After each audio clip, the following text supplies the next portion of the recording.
በዓለማችን ላይ በይፋ ከሚታዩ መንግስታት ይልቅ በጨለማ ውስጥ ሆነው የሰዎችን ሕይወት የሚቆጣጠሩ ምስጢራዊ ኃይሎች አሉ።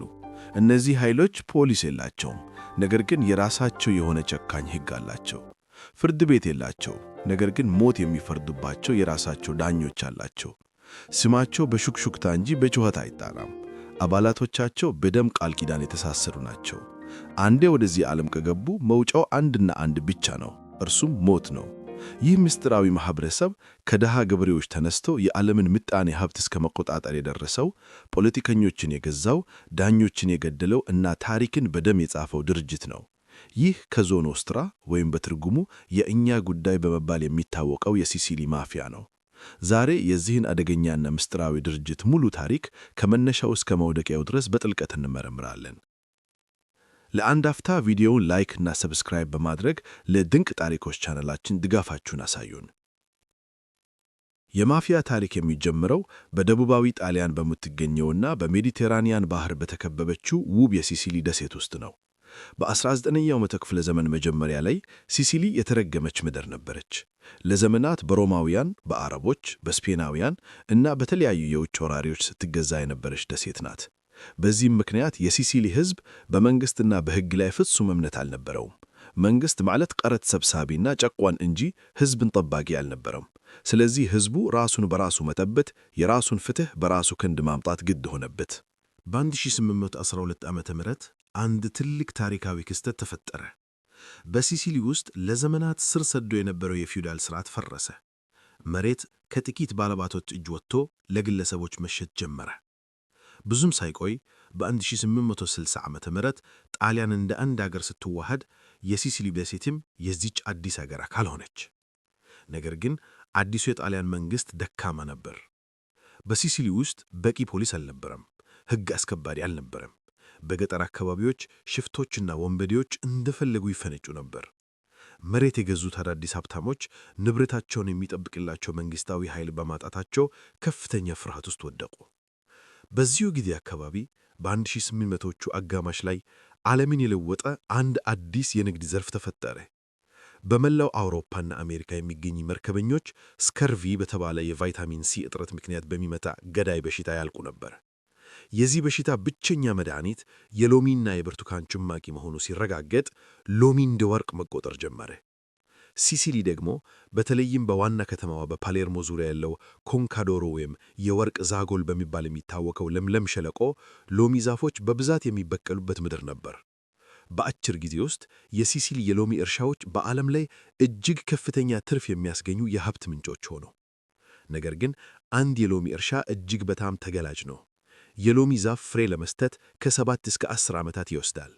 ነገር ግን አንድ ክፉ ሰው በሌሊት መጥቶ አንድን የሎሚ ዛፍ በመጥረቢያ ለመቁረጥ 5 ደቂቃ ብቻ ነው የሚፈጅበት።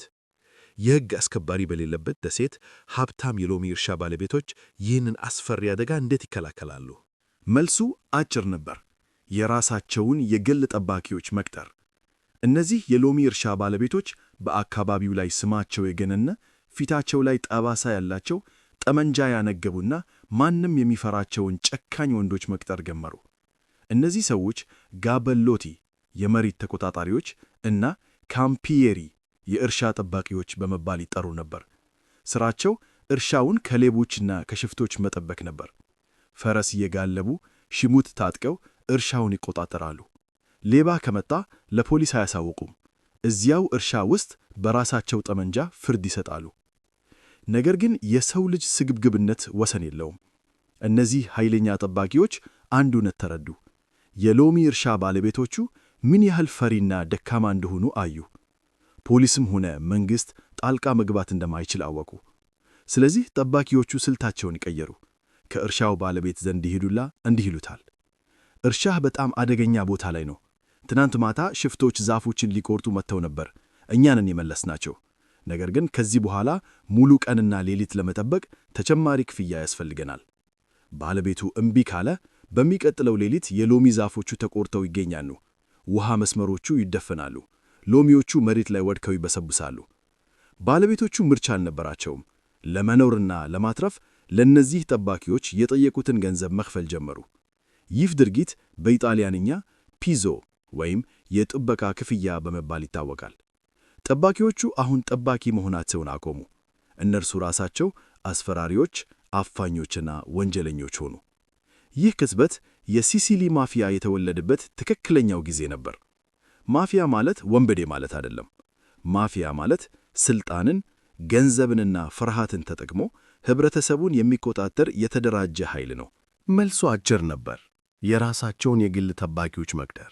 እነዚህ የሎሚ እርሻ ባለቤቶች በአካባቢው ላይ ስማቸው የገነነ፣ ፊታቸው ላይ ጠባሳ ያላቸው፣ ጠመንጃ ያነገቡና ማንም የሚፈራቸውን ጨካኝ ወንዶች መቅጠር ጀመሩ። እነዚህ ሰዎች ጋቤሎቲ ወይም የመሬት ተቆጣጣሪዎች እና ካምፔይሪ የእርሻ ጠባቂዎች በመባል ይጠሩ ነበር። ሥራቸው እርሻውን ከሌቦችና ከሽፍቶች መጠበቅ ነበር። ፈረስ እየጋለቡ ሽጉጥ ታጥቀው እርሻውን ይቆጣጠራሉ። ሌባ ከመጣ ለፖሊስ አያሳውቁም። እዚያው እርሻ ውስጥ በራሳቸው ጠመንጃ ፍርድ ይሰጣሉ። ነገር ግን የሰው ልጅ ስግብግብነት ወሰን የለውም። እነዚህ ኃይለኛ ጠባቂዎች አንድ እውነት ተረዱ። የሎሚ እርሻ ባለቤቶቹ ምን ያህል ፈሪና ደካማ እንደሆኑ አዩ። ፖሊስም ሆነ መንግሥት ጣልቃ መግባት እንደማይችል አወቁ። ስለዚህ ጠባቂዎቹ ስልታቸውን ቀየሩ። ከእርሻው ባለቤት ዘንድ ይሄዱና እንዲህ ይሉታል፣ እርሻህ በጣም አደገኛ ቦታ ላይ ነው።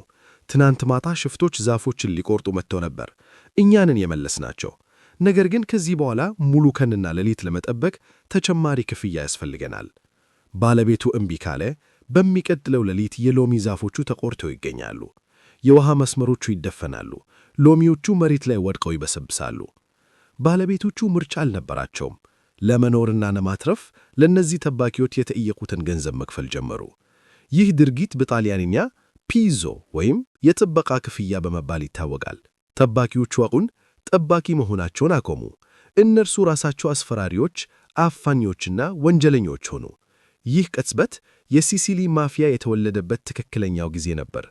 ማፊያ ማለት ወንበዴ ማለት አይደለም። ማፊያ ማለት ስልጣንን፣ ገንዘብንና ፍርሃትን ተጠቅሞ ህብረተሰቡን የሚቆጣጠር የተደራጀ ኃይል ነው። 20ኛው መቶ ክፍለ ዘመን ሲገባ የሲሲሊ ማፊያ የሎሚ እርሻዎችን ከሚጠብቅ ተራ የጉልበተኞች ስብስብነት ተሻግሮ እጅግ የተወሳሰበና ዘመናዊ ቅርጽ ያለው ሚስጥራዊ መንግሥት ሆኖ ነበር። ኮዛ ኖስትራ የእኛ ጉዳይ አሁን መንደርን የሚያስፈራራ የሽፍታ ቡድን አልነበረም። ከዚህ ይልቅ የራሱ የሆነ ጥብቅ መዋቅር፣ የራሱ የሆነ ወታደራዊ እርከንና ከምንም በላይ ደግሞ የራሱ የሆነ የማይሰበር ሕገ መንግሥት ነበረው። ይህ ድርጅት እንዴት ነው የሚሠራው? መዋቅሩ ልክ እንደ ጥንታዊ የሮማውያን ጦር የተደራጀ ነው። የማፊያው መሠረታዊ አሃድ ፋሚሊያ ወይም ቤተሰብ በመባል ይጠራል። ነገር ግን ይህ ቤተሰብ በደም ትስስር የተገነባ ቤተሰብ ማለት አይደለም። አንድን የተወሰነ መንደር ወይም የከተማ ሰፈር የሚቆጣጠር የድርጅቱ ቅርንጫፍ ማለት ነው። እያንዳንዱ ቤተሰብ የራሱ የሆነ መሪ አለው። እርሱም ካፖ ፋሚሊያ ወይም ቦስ ይባላል። ከቦሱ ስር ሶቶ ካፖ ወይም ምክትል መሪ አለ። ከእነርሱ ጎን ደግሞ ኮንሲሊየሪ የሚባል አማካሪ ይቀመጣል። ኮንሲሊየሪ ብዙ ጊዜ ዕድሜው የገፋ የተረጋጋና በድርጅቱ ውስጥ ከፍተኛ ክብር ያለው ሰው ሲሆን ጦርነት ከመነሳቱ በፊት ግጭቶችን በድርድር የመፍታት ኃላፊነት አለበት። ከነዚህ መሪዎች በታች ካፖዲቺና የሚባሉ የቡድን አዛዦች አሉ። እያንዳንዱ አዛዥ 10 ሰዎችን ይመራል። ከስር ያሉት የድርጅቱ የጀርባ አጥንቶች ደግሞ ሶልዳቶ ወይም ወታደሮች ይባላሉ። እነዚህ ወታደሮች የክብር ሰዎች ተብለው የሚጠሩት የደም ቃለ መሐላ የፈጸሙትና ትዕዛዝን ያለምንም ጥያቄ የሚፈጽሙት ገዳዮችና አስፈጻሚዎች ናቸው። ከድርጅቱ ውጭ ግን ከማፊያው ጋር አብረው የሚሰሩ ፖለቲከኞች፣ ፖሊሶች፣ ዳኞችና ነጋዴዎች አሉ። እነዚህ አሶሺያቶ ወይም ተባባሪዎች ይባላሉ። ይህ መዋቅር እጅግ ጠንካራ የሆነው በአንድ ምክንያት ብቻ ነው። እርሱም ኦሜርታ በሚባለው የዝምታ ሕግ ነው። ኦሜርታ ዝም ብሎ ለፖሊስ መረጃ ለመስጠት ማለት አይደለም። ኦሜርታ ፍልስፍና ነው። ኦሜርታ የሕይወት መንገድ ነው። የሲሲሊ ማፊያ ሕግ እንዲህ ይላል፣ ማንኛውም ግላዊ የሆነ ችግር በግል መፈታት አለበት። የመንግሥትን ባለሥልጣን እርዳታ መጠየቅ የፈሪና የደካማ ምልክት ነው። ይህ ሕግ ምን ያህል ጠንካራ እንደነበር ለማሳየት አንድ ምሳሌ እንመለከት። አንድ ሰው መንገድ ላይ በጠመንጃ ይተኮስበታል። ደሙ እየፈሰሰ መሬት ላይ ይወድቃል። ፖሊሶች በፍጥነት ደርሰው ማን ነው የተኮሰብህ? ንገረንና እንይዟለን ብለው ይጠይቁታል። ተጎጂው እየሞተ እንኳን ቢሆን አፉን አይከፍትም። የኦሜርታ ሕግጋት እንዲህ ይላል፣ በሕይወት ከኖርኩ እኔው ራሴ እገድለዋለሁ፣ ከሞትኩ ግን ይቅር ብዬዋለሁ። ለፖሊስ መረጃ የሰጠ ሰው ኢንፋሜ ተብሎ ይጠራል። እርሱ ብቻ ሳይሆን ቤተሰቡ፣ ሚስቱ እና ልጆቹ ከህብረተሰቡ ይገላልላሉ።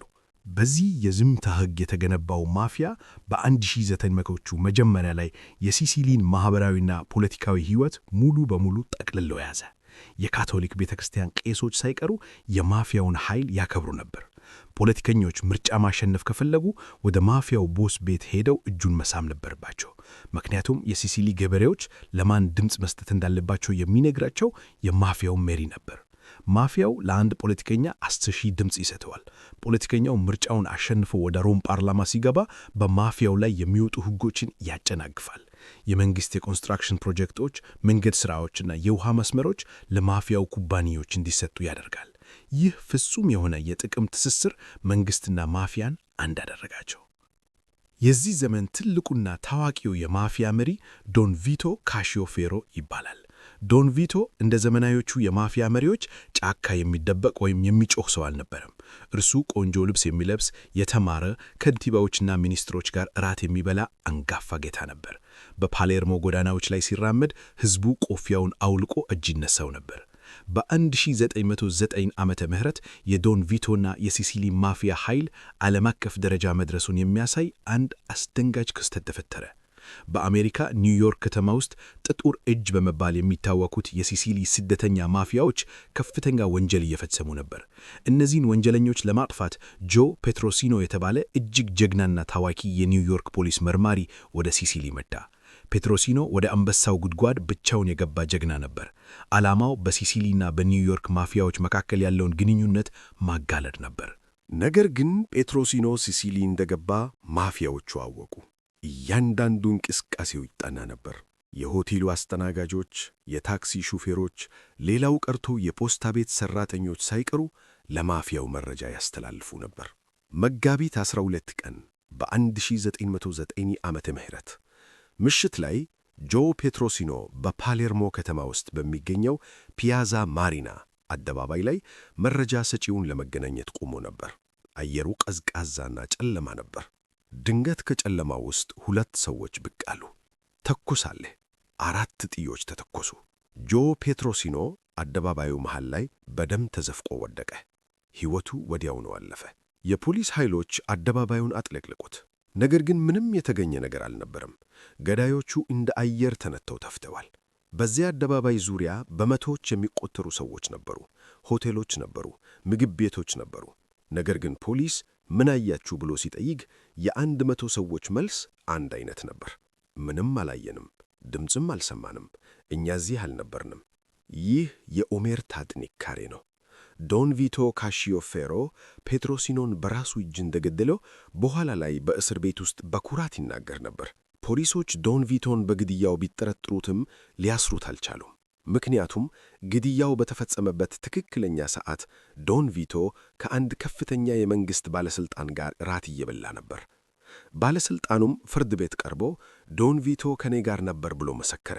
የፖለቲካውና የማፊያው ጋብቻ ፖሊስን አቅም አልባ አደረገው። የኒውዮርኩ ጀግና ፖሊስ በአደባባይ መገደል ሲሲሊን ብቻ ሳይሆን አሜሪካን ሳይቀር አስደነገጠ።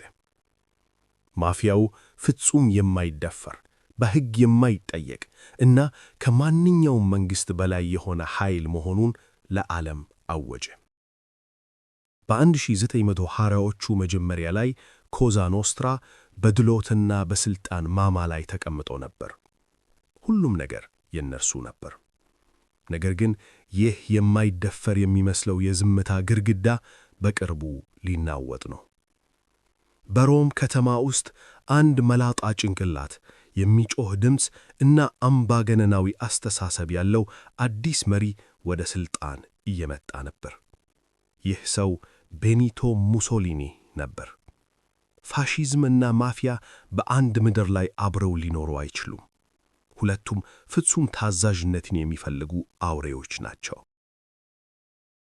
የሙሶሊኒ ወደ ሲሲሊ መምታትና ማፊያን ከምድረ ገጽ ለማጥፋት ያወጀው ርኅራሄ የሌለው ጦርነት የማፊያን ታሪክ ለዘለዓለም ቀየረው። የብረቱ አውራጃ ገዢ በመባል የሚታወቀው ቼዛሬ ሞሪ የማፊያን ደም እንዴት እንዳፈሰሰ በቀጣዩ ክፍል እንመለከታለን። በ1920ዎቹ መጀመሪያ ላይ የጣሊያን ታሪክ ምዕራፍ ተቀየረ። የዲሞክራሲና የደካማ መንግሥታት ዘመን አከተመ። በሮም ከተማ ጥቁር ሸሚዝ የለበሱ ኃይሎች ጎዳናውን አጥለቅለቁት። መሪያቸው አንድና አንድ ሰው ብቻ ነበር፣ ቤኒቶ ሙሶሎኒ። ሙሶሎኒ ፋሺዝም የተባለውን አዲስ ርዕዮተ ዓለም ይዞ መጣ። ፋሺዝም አንድ ሕግ ብቻ አለው። ሁሉም ነገር በመንግሥት ውስጥ ነው። ከመንግሥት ውጭ ምንም የለም። ከመንግሥት በላይ ማንም የለም። ፋሺዝም ፍጹማዊ ታዛዥነትን፣ አንድ መሪና አንድ መንግሥትን ብቻ የሚቀበል አምባገነናዊ ሥርዓት ነው። ነገር ግን ከሮም ርቃ በምትገኘው በሲሲሊ ደሴት ላይ ሌላ ከስቴቱ ጋር የሚገዳደር የራሱ ሕግ፣ የራሱ ጦርና የራሱ ታማኝነት ያለው መንግሥት ነበር፣ ኮዛ ኖስትራ። አንድ አገር ውስጥ ሁለት አምባገነን መሪዎች አብሮ ሊኖሩ አይችሉም። ግጭቱ የማይቀርና የታሪክ ግዴታ ነበር። ነገር ግን ይህንን የሞት ሽረት ጦርነት የቀሰቀሰው አንድ አጋጣሚ፣ አንድ እብሪት የተሞላበት ስህተት ነበር። ግንቦት 8 ቀን በ1920 ዓመተ ምህረት ቤኒቶ ሙሶሎኒ ሥልጣኑን ለማሳየትና ሕዝቡን ለማነሳሰት ሲሲሊን እየጎበኘ ነበር። ጉዞው ወደ ፒያና ዴ ግሬቺ የተባለች ትንሽ ከተማ ደረሰ። የከተማዋ ከንቲባ እንዲሁም የአካባቢው ታዋቂ የማፊያ መሪ የነበረው ዶን ፍራንቼስኮ ኩቺያ ሙሶሎኒን ለመቀበል መኪናው አጠገብ ቆሞ ነበር። ሙሶሎኒ በመኪናው ውስጥ ሆኖ በዙሪያው በታጠቁ የፖሊስ ጠባቂዎች ተከቦ ነበር። ኩቺያ ይህንን ሲያይ ተገርሞ ወደ ሙሶሎኒ ቀረበና በሹክሹክታ እንዲህ አለው፣ ክቡርነቶ፣ እነዚህ ሁሉ ፖሊሶች ለምንድን ነው? እርሶ ከኔ ጋር ነዎት። እዚህ ደግሞ እኔ ነኝ የማዘዘው። እኔ ያለው ማንም አይነካዎትም። ፖሊስ አያስፈልግዎትም። ለአንድ የማፊያ መሪ ይህ ንግግር የክብርና የመስተንግዶ መግለጫ ነበር። ለሙሶሎኒ ግን ይህ ከባድ ስድብና ውርደት ነበር። የአንድ ሀገር መሪ ደህንነትህን የምጠብቅልህ እኔ ነኝ ተብሎ በአንድ የአካባቢ ወንበዴ ተነገረው። ሙሶሎኒ በቁጣ ደነደነ። የኩቺያን ጥበቃ አልቀበልም ብሎ መለሰ። ይህ ሲሆን ኩቺያም የራሱ የሆነ እብሪት ነበረው። አንተ የእኔን ጥበቃ ካልፈለግ እኔ ደግሞ የከተማዬን ሕዝብ አትፈልግም ብሎ አሰበ። በማግስቱ ሙሶሎኒ በአደባባይ ላይ ለከተማዋ ሕዝብ ንግግር ሊያደርግ መድረክ ላይ ወጣ። ነገር ግን አደባባዩ ባዶ ነበር። ማንም አልመጣም። የከተማዋ ነዋሪዎች በማፊያው መሪ ትዕዛዝ ቤታቸው ውስጥ ተዘግተው ውለዋል። ሙሶሎኒ ተዋረደ። በውስጡ ያለው አውሬ ነቃ። ሮም ሲመለስ ለካቢኔው አንድ ቁርጥ ያለ ውሳኔ አስተላለፈ። ማፊያ ከስሩ መነቀል አለበት። በሲሲሊ ውስጥ ከመንግሥት በላይ የሆነ ኃይል ሊኖር አይችልም። ይህንን ተልዕኮ ለማሳካት ሙሶሎኒ አንድ ልዩ ሰው መረጠ። ስሙ ቼዛሬ ሞሪ ይባላል። ሞሪ ፖለቲከኛ አልነበረም፣ የሕግ ጠባቃም አልነበረም። እርሱ ርኅራህ የማያውቅ በማንም አይነጋዛ እና ከማፊያ የባሰ ጨካኝ የሆነ የፖሊስ አዛዥ ነበር። ጥቅምት ወር በ1925 ዓመተ ምህረት ሙሶሎኒ ለቼዛሬ ሞሪ የፓሌርሞን የአውራጃ ገዥነት ፕሪፌክት ሥልጣንና ያልተገደደ ልዩ ኃይል ሰጥቶ ላከው። ቼዛሬ ሞሪ በታሪክ የብረቱ አውራጃ ገዢ the iron prefect በሚል ስም ይታወቃል። ሞሪ ሲሲሊ ሲደርስ የተጠቀመው ስልት ሕጋዊ አልነበረም። የፍርድ ቤት ማዘዣ አላወጣም፣ ምርመራ አላደረገም። እርሱ የተረዳው አንድ ነገር ብቻ ነበር። ማፊያን ለማሸነፍ ማፊያዎቹ ከሚፈጥሩት ፍርሃት በላይ የሆነ ፍርሃት መፍጠር። የሞሪ አስፈሪነት የታየው በጋንጂ ከተማ ከበባ ላይ ነበር። ጥር ወር በ1926 ዓመተ ምህረት ጋንጂ በተራራ ላይ የምትገኝ ሽፍቶችና ማፊያዎች የተደበቁባት ከተማ ነበረች። የሞሪ ፖሊሶችና ወታደሮች ከተማዋን ሙሉ በሙሉ ከበቧት። ሞሪ የከተማዋን የውሃ መስመር ቆረጠ፣ መብራት አጠፋ፣ ቴሌግራፍ ተቋረጠ። ማፊያዎቹ ወደ ተራራ ሸሽተው ተደብቀው ነበር። ሞሪ እነሱን ለማውጣት የተጠቀመው እርምጃ እጅግ አረመኔያዊ ነበር። የሸሹትን ማፊያዎች ሚስቶች፣ እናቶችና ልጆች ሰብስቦ አደባባይ ላይ አሰራቸው። የማፊያዎቹን ከብቶች፣ በጎችና ንብረቶች እያመጣ አደባባይ ላይ አረደባቸው። ቤቶቻቸውን አፈረሰ። የማፊያዎቹ ትልቁ ሀብት ክብር ነው። ሞሪ ይህንን ክብር ገፈፈው። ሚስቶቻቸው ሲታሰሩ፣ ንብረታቸው ሲወድም ማየት ስላልቻሉ ከተራራው ላይ የወረዱ እጃቸውን መስጠት ጀመሩ። ፖሊሶች ቤቶችን ሰበሩ፣ በሮች ተበረገዱ። የሲሲሊ ምድር በጭስና በጩኸት ተሸፈነች። ሞሪ በሺዎች የሚቆጠሩ ሰዎችን አሰረ። ማፊያ ብቻ ሳይሆን የማፊያ ዘመድ የሆነ የማፊያ ጎረቤት የሆነ ሁሉ ወደ እስር ቤት ተወረወረ። በፍርድ ቤት ውስጥም ቢሆን ፍትሕ አልነበረም። በመቶዎች የሚቆጠሩ ተከሳሾች በትልልቅ የብረት ጎጆች ውስጥ ተከማችተው የጅምላ ፍርድ ተፈረደባቸው። የኦሜርታ ወይም የዝምታ ሕግ በቼዛሬ ሞሪ ጅራፍ እና ቶርቸር ተሰበረ። ሰዎች ከሕመሙ እና ከፍርሃቱ የተነሳ መናገር ጀመሩ። በዚህ አሰቃቂ ዘመቻ የሲሲሊ ማፊያ የጀርባ አጥንት ተሰበረ። አንጋፋውና ሊደፈር አይችልም ተብሎ ይታሰብ የነበረው ዶን ቪቶ ካሺዮ ፌሮ እንኳን ሳይቀር ተይዞ ዘብጥያ ወረደ። ዶን ቪቶ ከእስር ቤት መውጣት አልቻለም፣ እዚያው ሞተ። በ1929 ዓመተ ምህረት ሙሶሎኒ ለጣሊያን ሕዝብ አንድ ታላቅ ብስራት አበሰረ። የሲሲሊ ማፊያ ሙሉ በሙሉ ወድሟል አለ። ቼዛሬ ሞሪም እንደ ብሔራዊ ጀግና ተከበረ። በገጽታ ሲታይ ሙሶሎኒ ትክክል ነበር። በሲሲሊ ጎዳናዎች ላይ ሰላም ሰፍኗል፣ ወንጀል ቀንሷል፣ ማፊያዎች ከምድረ ገጽ የጠፉ ይመስል ነበር። ነገር ግን ታሪክ አስገራሚ ቀልድ አለው። የቼዛሬ ሞሪ ጨካኝ እርምጃ ማፊያን አላጠፋውም። ይልቁንም ሳያውቀው ለአሜሪካ እጅግ አደገኛ የሆነ ስጦታ ሰጠ። ከሞሪ እስርና ግድያ ለማምለጥ በመቶዎች የሚቆጠሩ የሲሲሊ ማፊያ አባላት በድብቅ መርከብ እየተሳፈሩ የጣሊያንን ድንበር አቋርጠው ወደ አሜሪካ ሸሹ። ወደ ኒውዮርክ፣ ቺካጎ እና ፊላዴልፊያ ገቡ። እነዚህ የሸሹት ሰዎች ተራ ወንጀለኞች አልነበሩም። እንደ ጆሴፍ ቦናኖ፣ ካርሎ ጋምቢኖ እና ጆ ፕሮፋቺ ያሉ በኋላ ላይ የአሜሪካን ማፊያ ላኮሳ ኖስትራ ወደር የሌለሽ የዓለም ኃይል ያደረጉ ወጣትና ብልህ መሪዎች ነበሩ። ሙሶሎኒ ማፊያን አጠፋሁ ብሎ ሲፎክር፣ በእውነቱ ግን ማፊያው አሜሪካ ገብቶ ራሱን እያደራጀ በሕገ ወጥ የአልኮል ንግድ ፕሮሂቢሽን ቢሊዮኖችን እያካበተ ነበር። በሲሲሊ የቀሩት ደግሞ አልሞቱም። ከመሬት በታች ገብተው አድፍተው ጊዜያቸውን ይጠብቁ ነበር። እናም ጊዜያቸው መጣ። በ1940ዎቹ መጀመሪያ ዓለም ወደ እሳት ባህር ውስጥ ገባች። ሁለተኛው የዓለም ጦርነት ፈነዳ። አሜሪካና አጋሮቿ ሙሶሎኒንና ሂትለርን ለማሸነፍ አውሮፓን መውረር ነበረባቸው። የወረራው የመጀመሪያ በር ደግሞ የሲሲሊ ደሴት ነበረች። ለሙሶሎኒ ውድቀትና ለማፊያው እንደገና ከሞት መነሳት ምክንያት የሆነው እጅግ አስገራሚና ብዙዎች የማያውቁት የኦፕሬሽን ሀስኪ ሚስጥራዊ ታሪክ እና የአሜሪካ መንግሥት ከማፊያው ጋር ያደረገው እርኩስ ጋብቻ በሚከተለው ክፍል የምንመለከተው ይሆናል። ሁለተኛው የዓለም ጦርነት በአውሮፓ ምድር ላይ እየተንቀለቀለ ነው። ናዚ ጀርመንና የሙሶሊኒ ፋሽስት ጣሊያን አውሮፓን በደምና በእሳት አጥለቅልቋታል። የአሜሪካና የብሪታንያ ጥምር ጦር ይህንን አደገኛ የፋሽስት ኃይል ለማንበርከክ ወደ አውሮፓ ዋና ምድር ለመግባት አንድ ወሳኝ በር መክፈት ነበረባቸው። ይህ በር ደግሞ የሲሲሊ ደሴት ነበረች።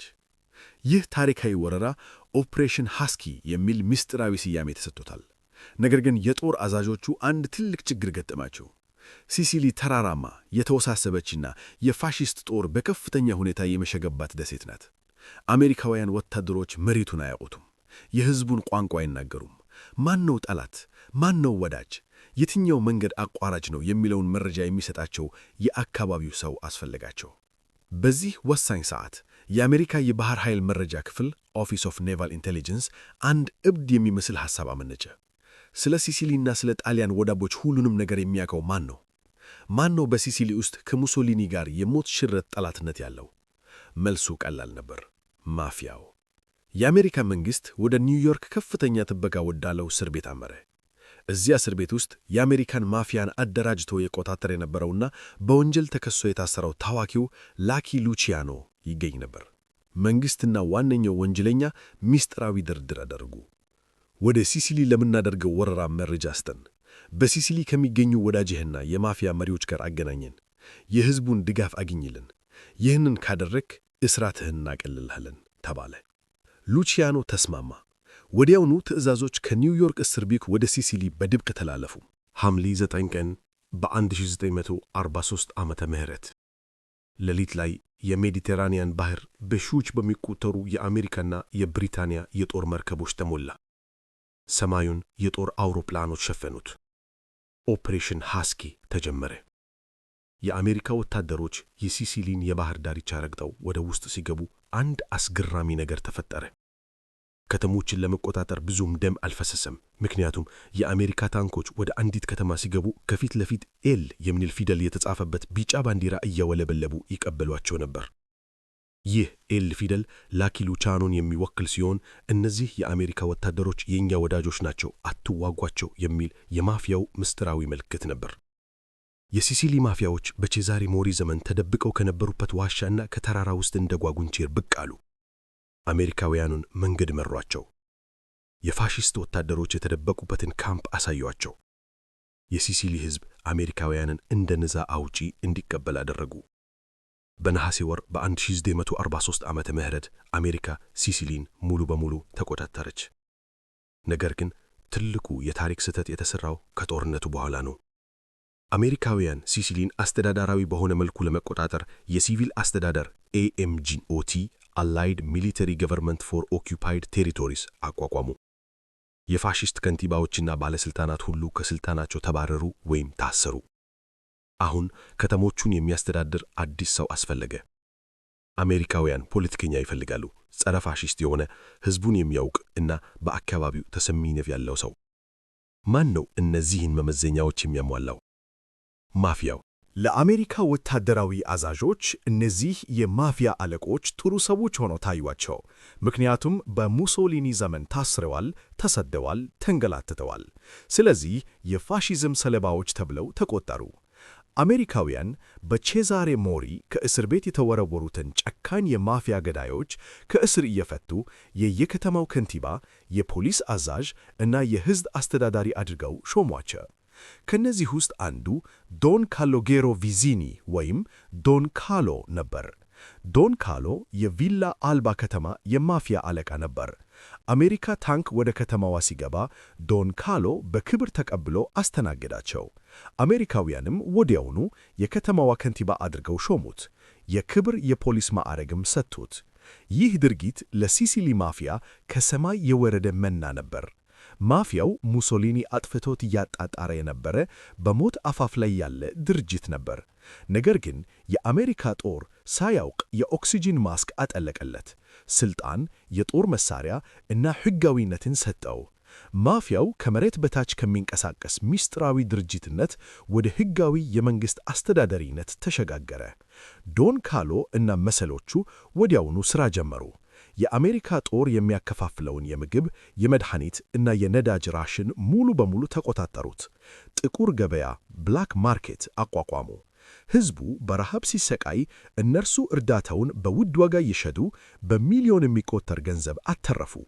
የጠፋው የኮዛ ኖስትራ ኃይል ከአዲስ አቦ ተነሳ። ጦርነቱ አልቆ አሜሪካውያን ወደ ሀገራቸው ሲመለሱ የተዉት ሲሲሊ የድሮው ሲሲሊ አልነበረም። ማፊያው አሁን የተራራ ሽፍታ አልነበረም። አሁን ማፊያው ከንቲባ ሆኗል። የንግድ ምክር ቤት አባል ሆኗል። ትላልቅ ኩባንያዎችን መቆጣጠር ጀምሯል። ከሁለተኛው የዓለም ጦርነት በኋላ ጣሊያን ራሷን እንደገና መገንባት ጀመረች። ኢኮኖሚው አደገ። ከተሞች መስፋፋት ጀመሩ። ማፊያው ደግሞ ከዚህ እድገት ጋር አብሮ በማደግ የገጠር የሎሚ እርሻ ጠባቂነት ወደ ዘመናዊ የከተማ ነጋዴነት ተቀየረ። በ1950ዎቹና 60ዎቹ ውስጥ የፓሌርሞ ከተማ ታይቶ በማይታወቅ የኮንስትራክሽን እብደት ውስጥ ገባች። ታሪካዊ ሕንፃዎች ፈረሱ፣ በኮንክሪትና በሲሚንቶ ተተኩ። ይህ ጊዜ የፓሌርሞ መዝረፍ ደ ሳክ ኦፍ ፓሌርሞ በመባል ይታወቃል። ማፊያው ኮንስትራክሽኑን ብቻ ሳይሆን ሌላ አዲስና እጅግ አደገኛ የሆነ ዓለም አቀፍ የንግድ መስመር ጀመረ። ይህ ንግድ ከሎሚና ከሲሚንቶ እጅግ የላቀ ትርፍ የሚያመጣ ነገር ግን መላውን ዓለም በሱስና በሞት የረጀ ንግድ ነበር። ሄሮይን። ማፊያው እንዴት የዓለምን የእጽ ንግድ እንደተቆጣጠረው የፈረንሳዩ ግንኙነት በፍሬንች ኮኔክሽን እና ይህ ከፍተኛ የገንዘብ ፍሰት እንዴት ወደ መጀመሪያው የማፊያ የውስጥ ጦርነትና ደም አፋሳሹ የቺያኩሊ ፍንዳታ እንዳመራ በቀጣዩ ክፍል እንመለከታለን። ሁለተኛው የዓለም ጦርነት ካበቃ በኋላ ጣሊያን ከፍርስራሿ መነሳት ጀመረች። በ1950ዎቹና 60ዎቹ ሀገሪቱ ታይቶ የማይታወቅ የኢኮኖሚ እድገት አስመዘገበች። ይህ ጊዜ የጣሊያን የኢኮኖሚ ተአምር በመባል ይታወቃል።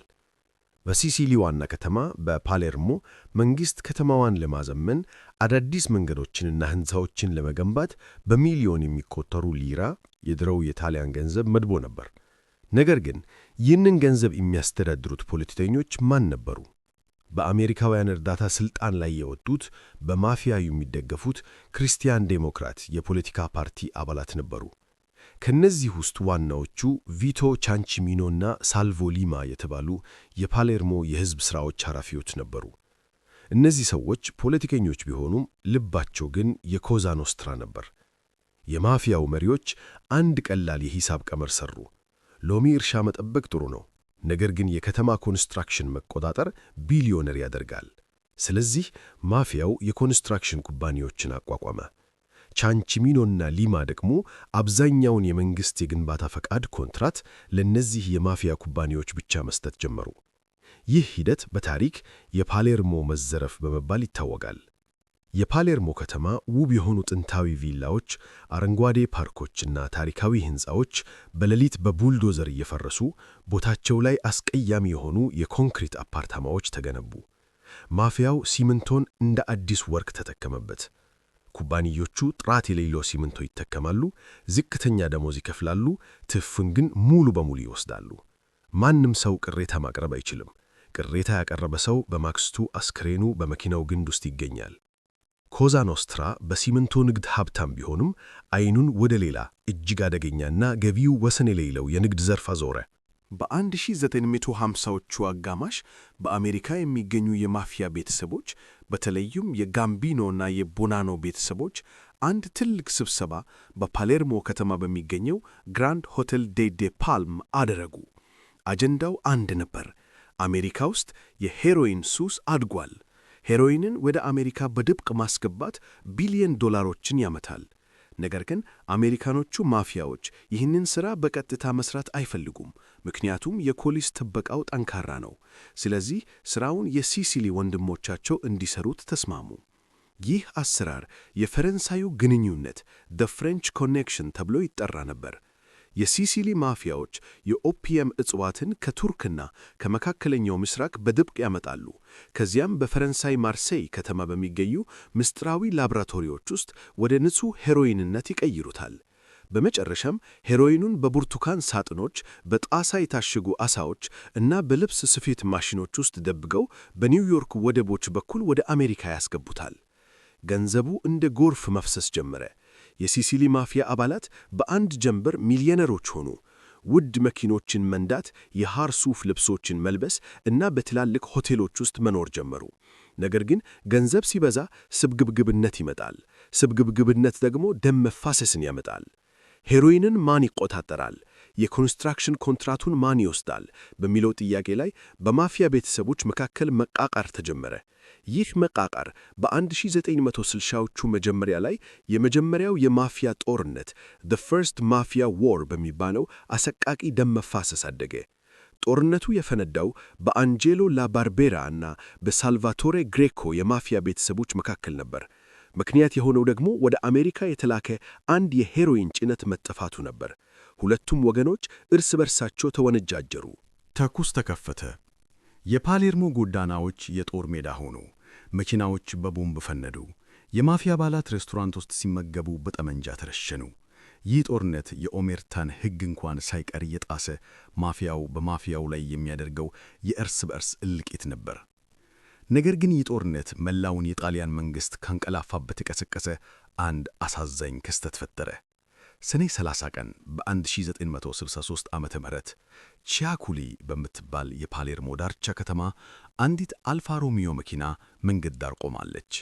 የመኪናው በሮች ክፍት ናቸው። የውስጥ መብራቱ በርቷል። መኪናዋ የተተወች ትመስል ነበር።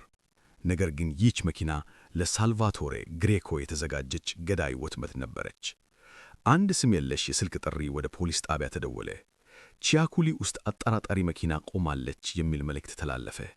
የፖሊስና የካራቢኒየሪ የጣሊያን ወታደራዊ ፖሊስ አባላት ወደ ስፍራው በፍጥነት ደረሱ። በተጨማሪም የቦምብ አመካኝ ባለሙያዎች ተጠሩ። መኪናዋን በጥንቃቄ ፈተሹ። ከኋላኛው ወንበር ስር አንድ የጋዝ ሲሊንደር አገኙና አስተነፈሱት። አደጋው አልፏል ብለው አሰቡ። ከዚያም አንድ የፖሊስ መኮንን የመኪናውን የኋላ ግንድ ካርቴራ ሊከፍት እጀታውን ሳበው። ግንድ ውስጥ ተደብቀው የነበረው ሌላ ትልቅ ቦምብ ፈነዳ። ፍንዳታው አካባቢውን አናወጠው። እሳቱና ጭሱ ወደ ሰማይ ወጣ። 7 የፖሊስና የወታደር አባላት እዚያው በቦታው ተቆራርጠው አነቁ። ይህ የቺያኩሊ ፍንዳታ በመባል የሚታወቀው ክስተት የጣሊያንን ሕዝብና መንግሥት አስቆጣ። ማፊያው እርስ በርሱ ሲጋደል ዝም ብሎ የነበረው መንግሥት አሁን የራሱ የደንብ ልብስ የለበሱ ወታደሮች ሲገደሉበት ዝም ማለት አልቻለም። የጣሊያን ፓርላማ በአስቸኳይ ተሰብስቦ ጸረ ማፊያ ኮሚሽን አቋቋመ። ፖሊስ በ10 ሺዎች የሚቆጠሩ የካራቢኒየሪ ወታደሮችን ወደ ሲሲሊ ላከ። በሳምንታት ጊዜ ውስጥ ከ2000 በላይ የሚሆኑ የማፊያ አባላት፣ አለቆችና ተባባሪዎች ተይዘው ታሰሩ። ብዙዎቹ የሄሮይን ንግዱን ትተው ወደ ስዊዘርላንድ፣ ጀርመንና አሜሪካ ተሰደዱ። ኮዛ ኖስትራ በስግብግነቱና በስህተቱ በራሱ ላይ ታላቅ አደጋ አምጥቶ ነበር። የመጀመሪያው የማፊያ ጦርነት ሲያበቃ ድርጅቱ የተዳከመ፣ የተበታተነና መሪ ያጣ ይመስል ነበር። የማፊያ ኮሚሽን ኩፖላ የተባለው የድርጅቱ ጠቅላይ ምክር ቤት ፈረሰ። ነገር ግን ይህ መዳከም ለአንድ የተወሰነ ቡድን ታላቅ ዕድል ነበር። ከፓሌርሞ ከተማ ውጪ በገጠሪቱ እና ተራራማዋ ኮርሊዮኔ በምትባል አንዲት ትንሽ ከተማ ውስጥ አንድ አዲስ ትውልድ እየተፈጠረ ነበር። እነዚህ ሰዎች የከተማውን ማፊያዎች ሀብትና የሐር ሱፍ ልብስ የላቸውም። እነርሱ ገበሬዎች ናቸው። ጫማቸው በጭቃ የተለወሰ ነው። ነገር ግን ጭካኔያቸው አቻ የሌለው ነበር። እነዚህ የኮርሊዮኔ ሰዎች በመባል የሚታወቁት ገበሬዎች የፓሌርሞን የተራቀቁ ማፊያዎች አባረሩ። የድርጅቱን ሥልጣን በደም አፋሳሽ ጦርነት እንዴት እንደተቆጣጠሩ እና አውሬው በመባል የሚታወቀው ቶቶሪና እንዴት ወደ ሥልጣን እንደመታ በቀጣዩ ክፍል የምናየው ይሆናል። ከፓሌርሞ ከተማ 60 ኪሎ ሜትር ርቃ በተራሮች መካከል የተደበቀች አንዲት ትንሽና ደረቅ ከተማ አለች። ስሟ ኮርሊዮኔ ይባላል። ይህች ከተማ በሆሊውድ ፊልም ዘ ጎድፋዘር ላይ በስም ተጠቅሳ ትታወቃለች። ነገር ግን የኮርሊዮኔ እውነተኛ ታሪክ ከፊልሙ እጅግ የባሰ አሰቃቂና ደም አፋሳሽ ነበር። በ1950ዎቹና 60ዎቹ የፓሌርሞ ከተማ ማፊያዎች ሄሮይን እየሸጡ ሚሊዮነሮች ሲሆኑ፣ የኮርሊዮኔ ማፊያዎች ግን አሁንም በከብት ስረቅኝነት፣ በመሬት ውዝግብና በገጠር ጉልበተኝነት ላይ እየተጠመዱ ነበሩ። የከተማዋ ማፊያዎች የኮርሊዮኔ ሰዎችን ቫዳኒ ወይም የገጠር ፋራዎች እያሉ ይንቋቸው ነበር። እነሱ የሚለብሱት ቆሻሻ ጃኬት እንጂ ሱፍ አልነበረም። አነጋገራቸው ሻካራ ነበር። ነገር ግን ይህ ንቀት ለፓሌርሞ ማፊያዎች ትልቁና የመጨረሻው ታሪካዊ ስህተታቸው ሆነ። በኮርሊዮኔ ውስጥ አንድ ሰው ስልጣን ላይ ወጣ። ስሙ ሉሲያኖ ሌጂዮ ይባላል። ሌጂዮ የተወለደው በድህነት ውስጥ ቢሆንም አእምሮ የሰላና ልቡ የደነደነ ነበር። ገና በወጣትነቱ የኮርሊዮኔን የማፊያ አለቃ የነበረውን ዶን ሚኬሌ ናቫራን በመግደል ሥልጣኑን በጉልበት ተነጠቀው። ሌጂዮ ብቻውን አልነበረም። ከጎኑ ሁለት ወጣትና እጅግ አደገኛ የሆኑ ገዳዮች ነበሩት። አንደኛው ቁመቱ አጭር፣ ዓይኖቹ የፈጠጡ እና ንግግሩ ጸጥተኛ የሆነ ሳልቫቶሬ ቶቶ ሪና ነበር። ቶቶ ሪና ጠላቶቹን በሚያሰቃይና በሚገድልበት ርኅራሄ የሌለሽ መንገድ ምክንያት ጠላቶቹም ሆኖ ወዳጆቹ አውሬው ወይም ላቤልቫ ዘ ቢስት ብለው ይጠሩት ነበር። ሁለተኛው ደግሞ ግዙፍ ሰውነት ያለው ማሰብ የማይወድ ግን ትዕዛዝ ፈጻሚ የሆነው ቤርናርዶ ፕሮቬንዛኖ ነበር። ፕሮቬንዛኖ ተቃውሞቹን በጥይት ብቻ ሳይሆን ወደፊት እየገፋ በሚሄድ ትራክተር ጭምር ስለሚደፈጥጣቸው ትራክተሩ ወይም ቢኒዩ ትራቱሪ የሚል ስም ተሰጥቶት ነበር። እነዚህ ሦስት የገጠር ማፊያዎች ሌጂዮ፣ ሪኢና፣ ፕሮቬንዛኖ የኮርሊዮኔ ሰዎች የሚለውን አስፈሪ ቡድን መሠረቱ። ዓላማቸው አንድ ነበር፤ የፓሌርሞን ሄሮይንና የኮንስትራክሽን ገንዘብ መቆጣጠርና መላውን የሲሲሊ ኮዛ ኖስትራ በራሳቸው እጅ ማስገባት። በ1970ዎቹ መጀመሪያ ላይ የኮርሊዮኔ ሰዎች ስልታቸውን ቀየሩ። የፓሌርሞ ማፊያዎች በግልጽ ጦርነት መግጠም እንደማያዋጣ አወቁ። ምክንያቱም የፓሌርሞ ቤተሰቦች ብዙ ወታደሮችና ትልቅ ሀብት ነበራቸው። ስለዚህ ቶቶሪኢና የዘመናት ፖለቲከኞች የሚጠቀሙበትን ስልት ተጠቀመ፤ መከፋፈልና ማሸነፍ። ሪኢና እጅግ በድምቅ በሌሎች የማፊያ ቤተሰቦች ውስጥ የራሱን ሳላዮችና ከዳተኞች መመልመል ጀመረ። የአንድን ቤተሰብ መሪ ያናገርና አንተ ከኔ ጋር ከሠራህ አሁን ያለህን ቦስ ገድለን አንተን የቤተሰቡ መሪ አደርግሃለሁ ይለዋል። በዚህ መንገድ ኮዛ ኖስትራ ውስጥ ማንም በማንም ላይ እምነት እንዳይኖረው አደረገ። ከዚህም በተጨማሪ የኮርሊዮኔ ሰዎች አንድ ያልተጻፈ የማፊያ ሕግ ጥሰው ነበር። ድሮ የማፊያ አባላት ፖሊሶችን፣ ዳኞችን ወይም የመንግሥት ሰዎችን አይገድሉም ነበር፣ ምክንያቱም የመንግሥትን ቁጣ መቀስቀስ አይፈልጉም። የኮርሊዮኔ ሰዎች ግን ይህንን ሕግ ቀደዱት። መንገዳቸው ላይ የቆመውን ማንኛውንም ሰው ፖሊስም ሆነ ፖለቲከኛ አደባባይ ላይ መግደል ጀመሩ። በ1971 ዓ.ም የፓሌርሞ ዋና አቃቤ ሕግ የነበረው ፒየትሮ ስካሊዮኔ ከሥራ ወደ ቤቱ ሲመለስ በኮርሊዮኔ ገዳዮች ተረሸነ። ይህ ግድያ ጣሊያንን አናወጣት። ሉቺያኖ ሌጂዮ በፖሊስ ተይዞ ወደ እስር ቤት ሲወረወር ሥልጣኑን ሙሉ በሙሉ ለአውሬው ለቶቶ ሪኢና አስተላለፈ። ሪኢና አሁን የኮርሊዮኔ መሪ ሆነ። ሪኢና ፖሊስ እየፈለገው ስለነበር መደበቅ ነበረበት። በድብቅ ወይም ፊውጂቲቭ ሆኖ መኖር ጀመረ። ነገር ግን ተደብቆ የሚኖረው ተራራ ላይ አልነበረም። እዚያው ፓሌርሞ ከተማ ውስጥ በሚያማምሩ ቪላዎች ውስጥ ሚስቱንና ልጆቹን ይዞ ይኖር ነበር። ፖሊሶች ፓሌርሞን ሲፈትሹ እርሱ ፖሊስ ጣቢያ አጠገብ ባለው ሆስፒታል ውስጥ ሚስቱ ስትወልድ አብሯት ነበር። ይህ የሚያሳየው ሪኢና ምን ያህል ፖሊሶችንና ባለሥልጣናትን በሙስና እንደገዛቸው ነው።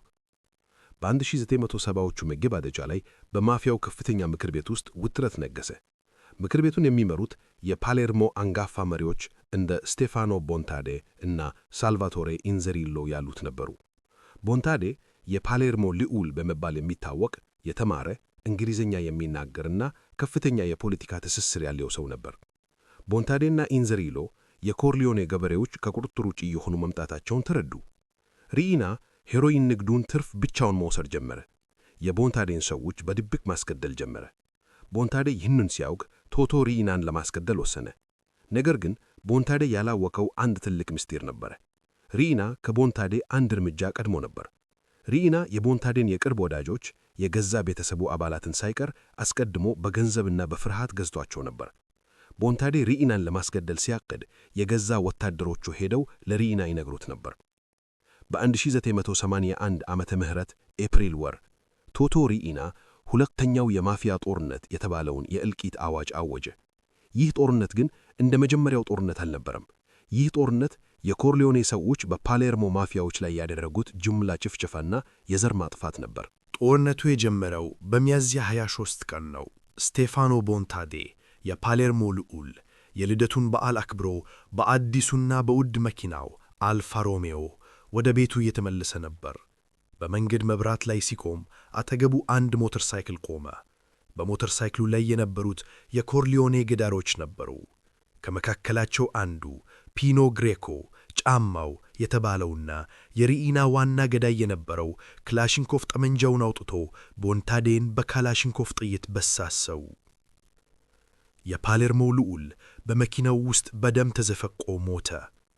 ከሁለት ሳምንት በኋላ የቦንታዴ የቅርብ ወዳጅ የሆነው ሳልቫቶሬ ኢንዘሪሎ በተመሳሳይ ሁኔታ ተገደለ። እነዚህ ሁለት አንጋፋ መሪዎች ሲገደሉ ወታደሮቻቸውና ቤተሰቦቻቸው አጸፋውን ይመልሳሉ ተብሎ ይጠበቅ ነበር። ነገር ግን ቶቶ ሪኢና ዕድል አልሰጣቸውም።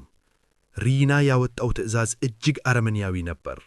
የቦንታዴና የኢንዘሪሎ ዘመድ የሆነውን ሁሉ ግደሉ፣ ልጆቻቸውን ግደሉ፣ ወንድሞቻቸውን ግደሉ፣ ጓደኞቻቸውን ግደሉ፣ ሌላው ቀርቶ ፊታቸውን አይቶ ፈገግ ያለውን ሰው ሁሉ ግደሉ። በሚቀጥሉት ወራት ፓሌርሞ የእልቂት ከተማ ሆነች። በየቀኑ በጎዳናዎች ላይ አስክሬኖች ይገኛሉ። ሰዎች በመኪና ግንድ ውስጥ ታንቀው እና ተቃጥለው ይገኛሉ። አንዳንዶቹ ወደ ሞት ክፍሎች ተወስደው ታስረው፣ ተገርፈው፣ አንገታቸው ተቆርጦ በአሲድ ውስጥ ይቀለጣሉ። የአውሬው ቶቶ ሪኢና ጭካኔ ወሰን አልነበረውም። ይህ ሁለተኛው የማፊያ ጦርነት እንዴት እንዳበቀ፣ ሪኢና የኮዛ ኖስትራ ብቸኛ አምባገነን ቦስ ኦፍ ቦስስ እንዴት እንደሆነ እና በመጨረሻም ይህ ጭካኔው እንዴት የራሱን ውድቀት እንዳመጣ በቀጣዩ ክፍል እንመለከታለን።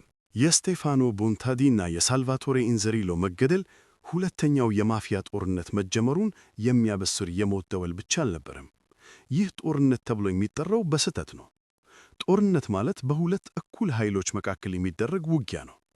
ቶቶ ሪኢና ያደረገው ግን ጦርነት አልነበረም። እርሱ ያደረገው ጅምላ ጭፍጨፋ፣ የዘር ማጥፋትና ማጥራት ነበር። ሪኢና ኮዛ ኖስትራን መቆጣጠር ብቻ አልፈለገም። የቀድሞዎቹን የፓሌርሞ ማፊያዎች ዘር ከምድረ ገጽ ማጥፋት ፈልጎ ነበር። አውሬው ቶቶ ሪኢና ከኮርሊዮኔ በመጡ ገዳይ የገጠር ገዳዮች ታግዞ ፓሌርሞን ወደ ደም ባሕርነት ቀየራት። የኢንዘሪሎ ቤተሰብን እንዴት እንዳጠፋቸው ብንመለከት የሪኢናን ፍጹም እብደትና ጭካኔ እንረዳለን። ሳልቫቶሬ ኢንዘሪሎ ሲገደል የኢንዘሪሎ ወንድም አጸፋውን ለመመለስ ዛተ። ሪኢና ወዲያውኑ ገዳዮቹን ልኮ ወንድሙን አስገደለው። የኢንዘሪሎ 15 ዓመት የሆነው ጁሴፔ ኢንዘሪሎ የአባቱን መገደል ሲሰማ ሲያድግ ቶቶሪናን እገድለዋለሁ ብሎ በንዴት ተናገረ። ይህች የልጅ ንግግር የሪና ጆሮ ደረሰች። ሪና ይህ ልጅ ሲያድግ ችግር ይፈጥርብኛል ብሎ አሰበ። የሪና ዋና ገዳይ የነበረው ፒኖ ግሬኮ ጫማው 15 ዓመቱን ልጅ አፈነው። ልጁን አሰቃዩት። በመጨረሻም ቀኝ እጁን በመጥረቢያ ቆረጡት። አባቱን የምትበቀልበት እጅህ ይህ ነው? እንግዲህ አሁን ሞክረው እያሉ እየሳቁ ልጁን በጭካኔ ገድለው በአሲድ በርሜል ውስጥ ቀጠቱት። በዚህ ዘመን ሉፓራ ቢያንካ ወይም ነጭ ግድያ የተባለ አዲስ ቃል በሲሲሊ ተፈጠረ። ትርጉሙም ምንም አይነት አስክሬን፣ ደም ወይም ዱካ የማይገኝበት ግድያ ማለት ነው። በመቶዎች የሚቆጠሩ የፓሌርሞ ማፊያ አባላት ከነመኪናቸው ጠፉ። የት እንደገቡ ማንም አያውቅም። የዚህ ሚስጥር ደግሞ የሞት ክፍሎች የሚባሉት አሰቃቂ ሞቶዎች ነበሩ።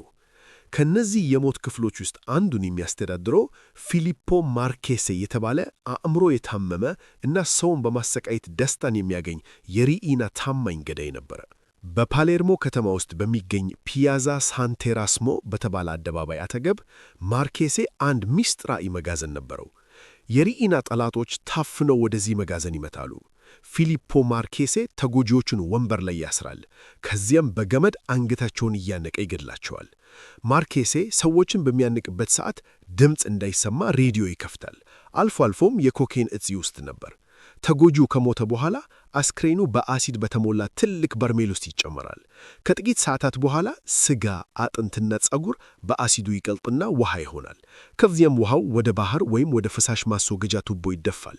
በ1981 ዓመተ ምህረት እና በ1982 ዓመተ ምህረት ፓሌርሞ ልክ እንደ ጦርነት ቀጠና ነበረች። በየቀኑ የፖሊስ ሳይረን ጩኸት ይሰማል። በየመንገዱ ደም ይፈሳል። ፖሊሶች የሪኢናን ጠላቶች አስክሬን መሰብሰብ አቅቷቸው ነበር። ነገር ግን ቶቶ ሪኢና በዚህ አላቁመም። የማፊያ ጠላቶቹን ማጥፋቱ አልበቃውም። ሪኢና ማፊያውን ለማጥፋት የሚሞክርን ማንኛውንም የመንግሥት ባለሥልጣን፣ ፖሊስ፣ አቃቤ ሕግ ወይም ዳኛ ለመግደል ወሰነ። ሪኢና እንዲህ የሚል እምነት ነበረው። በሲሲሊ ውስጥ መንግሥት ማለት እኛ ነን። ማንም የመንግሥት ባለሥልጣን እኛን ሊነካን አይችልም። የነካንን እንገለዋለን። በማፊያ ታሪክ ውስጥ ይህ ዘመን የታላላቆቹ ሬሳ ካዳቨሪ ኤክሰለንት ወይም ኤክሰለንት ካዳቨርስ በመባል ይታወቃል። የኮዛ ኖስትራ ጠመንጃ አፈሙዝ ወደ መንግሥት ልብ አነጣጠረ። ሚያዝያ 30 ቀን በ1981 ዓመተ ምህረት ፒዮ ላቶሬ የተባለ የኮሙኒስት ፓርቲ መሪ እና ታዋቂ ፖለቲከኛ ነበር። ፒዮ ላቶሬ አንድ አደገኛ ሕግ ለፓርላማ አቅርቦ ነበር። ሕጉ ማፊያ መሆን ወንጀል ነው፣ እንዲሁም የማፊያዎችን ንብረትና ገንዘብ መንግሥት መውረስ አለበት የሚል ነበር። ይህ ሕግ የሪኢናን ልብ የሚነካ ነበር። ፒዮ ላቶሬ በመኪና ውስጡ እያለ በኮርሊዮኔ ገዳዮች የጥይት ዝናብ ተረሸነ።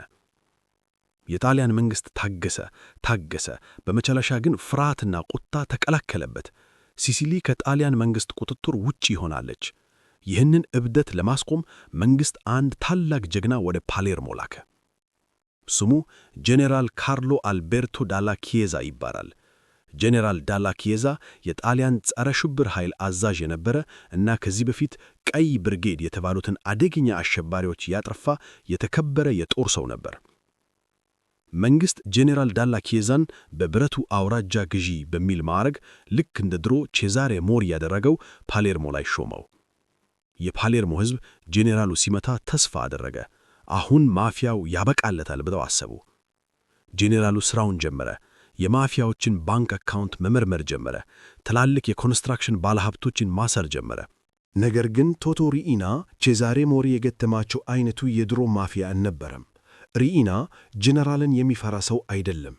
መስከረም 3 ቀን በ1982 ዓመተ ምህረት ጄኔራል ዳላ ኪዬዛ ገና የ29 ዓመት ወጣት ከሆነችው አዲስ ሚስቱ ኤማኑዌላ ጋር በትንሿ አውቶሞቢላቸው አውቶ ቢያንኪ ኤ112 ወደ እራት እየሄዱ ነበር። መኪናዋን የምትነዳው ሚስቱ ነበረች። ቪያ ካሪኒ በተባለ ጠባብ መንገድ ላይ ሲደርሱ ከኋላቸውና ከጎናቸው 2 ሞተር ሳይክሎችና አንድ መኪና ተጠጓቸው። የሞተር ሳይክሎቹ አሽከርካሪዎች የሪኢና ምርጥ ገዳዮች ነበሩ። ፒኖ ግሬኮ እና ሌሎችም ነበሩበት። ክላሽንኮቭ ጠመንጃቸውን አወጡ። ተኩስ ተከፈተ። ጥይቱ እንደ በረዶ ዘነበ። ወጣቷ ሚስቱ ጄኔራሉን የማዳን ሰውነቷን ጋሻ አድርጋ ከላዩ ላይ ተደፋች። ነገር ግን የክላሽንኮቭ ጥይት መኪናዋን በሳስቶ ሁለቱንም እዚያው ገደላቸው። ከኋላቸው ሲከተል የነበረው ጠባቂያቸውም አብሮ ተረሸነ። ይህ ግድያ መላው አውሮፓ አስደነገጠ። አንድ የጣሊያን ከፍተኛ ጄኔራል ማፊያን ሊያተርፋ የሄደ ጀግና መንገድ ላይ እንደ ተራ ሰው ከነሚስቱ ተረሸነ። የፓሌርሞ ሕዝብ በተስፋ መቁረጥ አዘነ። በግድያው ቦታ ላይ አንድ ማንነቱ ያልታወቀ ሰው በግድያ ላይ እንዲህ ብሎ ጻፈ። እዚህ ላይ የጣሊያን ሪፐብሊክ ተስፋ ሞቷል። እልቂቱ ግን አልቆመም። ሐምሌ 29 ቀን በ1983 ዓመተ ምህረት ማፊያን በሕግ አግባብ ለመፋለም የጸረ ማፊያ አቃቢያን ሕግ ቡድን ያቋቋሙት ታላቁ ዳኛ ሮኮ ኪኒቺ ነበሩ። ዳኛው ጠዋት ከቤታቸው ወጥተው ወደ መኪናቸው ሲገቡ አንድ የኮርሊዮኔ ግዳይ የሪሞት ኮንትሮል ቁልፍ ተጫነ። ከዳኛው መኪና አጠገብ ቆማ የነበረች በፈንጂ የተሞላች መኪና ካር ቦምብ ፈነዳች። ፍንዳታው ዳኛ ሮኮ ኪኒችን፣ ሁለት ጠባቂዎቻቸውን እና የሕንፃውን ዘበኛ አካላቸውን ቆራርጦ ገደላቸው። ቶቶሪና የማይበገር ኃይል ሆነ። የፓሌርሞ ቤተሰቦችን ሙሉ በሙሉ አጠፋ። የመንግሥት ባለሥልጣናትን ረሸነ። ሪና አሁን ማንም የማይቃወመው የሲሲሊ ማፊያ ብቸኛና ፍጹም አምባገነን ወይም ካፖ ዴይ ካፒ የአለቆች አለቃ ሆኖ ዙፋኑ ላይ ተቀመጠ። የዙፋኑ መሐረት ግን በሺዎች የሚቆጠሩ አስክሬኖች፣ መበለቶች እና ደም ነበር። ነገር ግን ቶቶሪና በጭካኔውና በእብደቱ የኮዛ ኖስትራን ቅዱስ ሕግ እየናደ ነበር። ድሮ ማፊያዎች ቤተሰብና ሕፃናትን አይገድሉም ነበር። የሪና ደም መጣጨነት ግን ወሰን አጣ። የራሱን አባላት የገዛ ወታደሮቹን ሳይቀር መጠራጠር ሲጀምር ማሰቃየትና መግደል ጀመረ። ይህ ፍርሃትና ተስፋ መቁረጥ አንድ የማይታሰብ ነገር እንዲፈጠር አደረገ። ለማፊያው ሕልውና መሠረት የሆነው ኦሜርታ ወይም የዝምታ ሕግ በአንድ ሰው ልብ ውስጥ ተሰበረ። ቶቶሪና ቤተሰቦቹን የጨረሰበት አንድ ከፍተኛ የማፊያ አለቃ ከዚህ አውሬ ጋር መኖር አልችልም ብሎ ወሰነ። ይህ ሰው ማን ነበር? የዝምታውን ግርዳ ሰብሮ ለመላው ዓለም የማፊያን ምስጢር ያጋለጠው የሁለቱ ዓለማት አለቃ በመባል የሚታወቀው ቶማሶ ቡሼታ እንዴት ወደ መድረክ እንደመጣ በቀጣዩ ክፍል እንመለከታለን። በሲሲሊ ማፊያ ታሪክ ውስጥ ከኦሜርታ የዝምታ ሕግ የበለጠ የተቀደሰ ነገር አልነበረም። ኦሜርታን የጣሰ ሰው ዕጣ ፈንታው ሞት ብቻ አይደለም፣ ስሙ ክብሩና ታሪኩ ለዘላለም በውርደት ይረክሳል። ነገር ግን ቶቶሪና ባመጣው አሰቃቂ የእልቅትና የጭካኔ ዘመን ይህ የማይሰበር የብረት ግድግዳ መሰንጠቅ ጀመረ። ይህንን ግድግዳ የሰበረው ሰው ተራ የጎዳና ላይ ወንጀለኛ አልነበረም። እርሱ በኮዛ ኖስትራ ውስጥ እጅግ የተከበረ ጥበበኛ እና በጣሊያንም ሆነ በአሜሪካ ትልቅ ተሰሚነት የነበረው ከፍተኛ አለቃ ነበር። ስሙ ቶማሶ ቡሼታ ይባላል። ቡሼታ እንደ ሪኢና የገጠር ሰው አልነበረም። እርሱ ዘመናዊ ቆንጆ ሴቶችን የሚወድ 8 ልጆች የነበሩት እና በብራዚል በአሜሪካና በጣሊያን መካከል እየተዘዋወረ የሄሮኢን ንግዱን የሚያስተባብር የሁለቱ ዓለማት አለቃ በመባል የሚታወቅ ሰው ነበር። ቡሼታ የኮርሊዮኔ ሰዎች የሪኢና ቡድን ስልጣን ለመያዝ ሲነሱ ጦርነት ውስጥ መግባት አልፈለገም። የሪኢናን ጭካኔ አስቀድሞ ስላወቀ ሚስቱንና ትናንሽ ልጆቹን ይዞ ወደ ብራዚል ሸሸ። ከዚህ ደም መፋሰስ እራቃለሁ ብሎ አሰበ። ነገር ግን ቶቶሪና ጠላቶቹን የሚተው አውሬ አልነበረም። ቡሼታ ወደ ብራዚል ቢሸሽም በሲሲሊ የከሩት ቤተሰቦቹ፣ ወንድሞቹ፣ ልጆቹና ዘመዶቹ የሪኢና ኢላማ ሆኑ። በ1982 ዓመተ ምህረት ሪኢና ለገዳዮቹ ትዕዛዝ አስተላለፈ። በአንድ ቀን ውስጥ ብቻ የቡሼታ 2 ልጆች፣ ወንድሙ፣ የወንድሙ ልጅ፣ አጎቱና አማቹ ታፍኖ ተገደሉ። ልጆቹ የት እንደገቡ እንኳን አልታወቀም። አስክሬናቸው በአሲድ በርሜል ውስጥ ቀልጦ ቀርቷል። በአጠቃላይ ከ30 በላይ የቡሼታ ቤተሰብና ዘመዶች በሪኢና ትዕዛዝ ተረሸኑ። በብራዚል ሆኖ ይህንን ዘግናኝ ዜና የሰማው ቶማሶ ቡሼታ ልቡ በሐዘንና በቁጣ ተቃጠለ። አጸፋውን ለመመለስ ወደ ሲሲሊ መሄድ ፈለገ። ነገር ግን አቅም አልነበረውም። አብዛኛው ወዳጆቹ አልቀዋል። በእንዲህ አይነት ሁኔታ ውስጥ እያለ የብራዚል ፖሊስ ከጣሊያን ፖሊስ ጋር በመተባበር ቡሼታን ሳኦ ፓውሎ ከተማ ውስጥ በቁጥጥር ሥር አዋለው። የጣሊያን መንግሥት ቡሼታ ተላልፎ እንዲሰደው ጠየቀ። ቡሼታ ጣሊያን ከገባ ሪኢና በእስር ቤት ውስጥም ቢሆን እንደሚያስገድለው ያውቅ ነበር። ብራዚላውያኑ አሳልፈው ሊሰጡት እንደሆነ ሲያውቅ በብራዚል እስር ቤት ውስጥ እያለ አንድ አስደንጋጭ ውሳኔ ያደረገ። ሚስቱ ከውጭ ያስገባችለትን አይጥ ማጥፊያ መርዝ ስትሪክኒን ጠጣ። ሞቶ መገላገልን መረጠ። ነገር ግን አልሞተም። የብራዚል ፖሊሶች በፍጥነት ወደ ሆስፒታል ወስደው ሆዱን አጥበው አጠረፉት። በመጨረሻም ቡሼታ በካቴና ታስሮ በልዩ አውሮፕላን ተጭኖ ወደ ጣሊያን ተላከ። ወደ ሮም ሲደርስ ማንም ያላሰበው ነገር ተፈጠረ። በሐዘንና በበቀል የተሞላው ቶማሶ ቡሼታ አንድን ሰው ማነጋገር እንደሚፈልግ ለፖሊሶች ተናገረ። ይህ ሰው ማንም አይደለም፣ የሲሲሊ ማፊያን ለማጥፋት ሌሊትና ቀን የሚሠራው ቆራጡና ብልሁ ጸረ ማፊያ ዳኛ ጆቫኒ ፋልኮኔ ነበር። ዳኛ ጆቫኒ ፋልኮኔና ቶማሶ ቡሼታ ለመጀመሪያ ጊዜ የተገናኙበት ዕለት በጣሊያን ታሪክ ውስጥ ትልቁና ወሳኙ ቅጽበት ነበር። ፋልኮኔ ከቡሼታ ፊት ለፊት ተቀምጦ በጸጥታ ይጠብቀው ነበር። ቡሼታ ጥልቅ ትንፋሽ ወሰደና እንዲህ አለ። ክቡር ዳኛ፣ አሁን ልነግረው የፈለግኩት ነገር ሕይወቴን እንደሚያሳጣኝ አውቃለሁ። ነገር ግን ይህ ውሳኔ የማፊያን ታሪክ ለዘላለም ይቀይረዋል። ቡሼታ መናገር ጀመረ። ለ45 ተከታታይ ቀናት ዳኛ ፋልኮኔና ቡሼታ በአንድ ምስጢራዊ ክፍል ውስጥ ተዘግተው ቆዩ። ቡሼታ የኮዛ ኖስትራን ምስጢር ሁሉ ዘረገፈው። ፖሊስ እስከዚያች ቀን ድረስ ስለ ማፊያ የሚያውቀው ነገር ግምትና ወሬ ብቻ ነበር። ማፊያ የሚባል የተደራጀ ድርጅት መኖሩን የሚያረጋግጥ ሕጋዊ መረጃ አልነበረም። ቡሼታ ግን ይህንን ሁሉ አፈረሰው። የኮዛ ኖስትራን መዋቅር ዘረዘረ። የማፊያ ቤተሰብ ማለት ምን ማለት እንደሆነ፣ ኮሚሽን ማለት ምን ማለት እንደሆነ፣ የኦሜርታ ሕግ እንዴት እንደሚሠራ በዝርዝር አስረዳ። ከሁሉም በላይ ደግሞ በመቶዎች የሚቆጠሩ የማፊያ አባላትን ስም፣ ማን ማንን እንደገደለ፣ ቶቶሪኢና እንዴት ጦርነቱን እንደመራ እና የትኞቹ ፖለቲከኞች ከማፊያው ጋር እንደሚሰሩ ለዳኛው ነገረው። ዳኛ ፋልኮኔ ይህንን ሁሉ የ3000 ገጽ ቃለ መሐላ ጽሑፍ ሲያጠናቅር ጣሊያን በድንጋጤ ተናወጠች። ቶማሶ ቡሼታ በታሪክ የመጀመሪያው ፔንቲቶ ወይም ንስሐ የገባ መረጃ ሰጪ ሆነ። ቡሼታ መረጃ የሰጠው የኦሜርታን ሕግ ጥሼ ከዳተኛ ለመሆን ፈልጎ አልነበረም። ለእርሱ ትክክለኞቹ ከዳተኞች የኮርሊዮኔ ሰዎች ወይም የሪኢና ቡድን ነበሩ። ቡሼታ ለዳኛው እንዲህ ብሎት ነበር። እኔ ኮዛ ኖስትራን አልክዳሁም፣ ኮዛ ኖስትራ ነው እኔን የከዳኝ። ድሮ ማፊያ የራሱ የሆነ ክብር ነበረው። ሕፃናትን፣ ሴቶችን እና ዳኞችን አንገድልም ነበር። ቶቶሪኢና ግን ይህንን ድርጅት ወደ ደም አፍሳሽ አውሬነት ቀይሮታል። ስለዚህ ይህ አውሬ መጥፋት አለበት። የቡሼታ ቃል እንደ ቦምብ ፈነዳ። በቡሼታ መረጃ ላይ በመመስረት ዳኛ ፋልኮኔ እና ጓደኛው ዳኛ ፓውሎ ቦርሰሊኖ በሺዎች የሚቆጠሩ የፖሊስ አባላትን በማሰማራት በአንድ ሌሊት 366 የሲሲሊ ማፊያ አባላትን አስገብተው አሰሩ። ይህ በታሪክ ታይቶ የማይታወቅ አሰሳና እስር ነበር። የኮዛ ኖስትራ መሠረት ተናወጠ። ቶቶሪኢናና የቅርብ ሰዎቹ ግን አምልጠው ተደብቀው ነበር። እነዚህ በቁጥጥር ስር የዋሉት በመቶዎች የሚቆጠሩ ማፊያዎች ይት ይፈረዳሉ። በአንድ ተራ ፍርድ ቤት ውስጥ ማስተናገድ አይቻሉም፣ ምክንያቱም ማፊያው ፍርድ ቤቱን በቦምብ ሊያፈነዳ ይችላል። ስለዚህ የጣሊያን መንግሥት አንድ ታላቅ እና ደፋር ውሳኔ ወሰነ። በፓሌርሞ ከተማ ውስጥ በሚገኘው ኡቻርዶኔ የተባለ ጥብቅ እስር ቤት አጠገብ ከመሬት በታች የቦምብ ፍንዳታንና የሚሳይል ጥቃትን ሊቋቋም የሚችል እጅግ ግዙፍ የሆነ የባንከር ፍርድ ቤት ገንብቶ ዓለም አይቶት የማያውቀውን ትልቁን የፍርድ ሂደት ለማካሄድ ዝግጅት ጀመረ።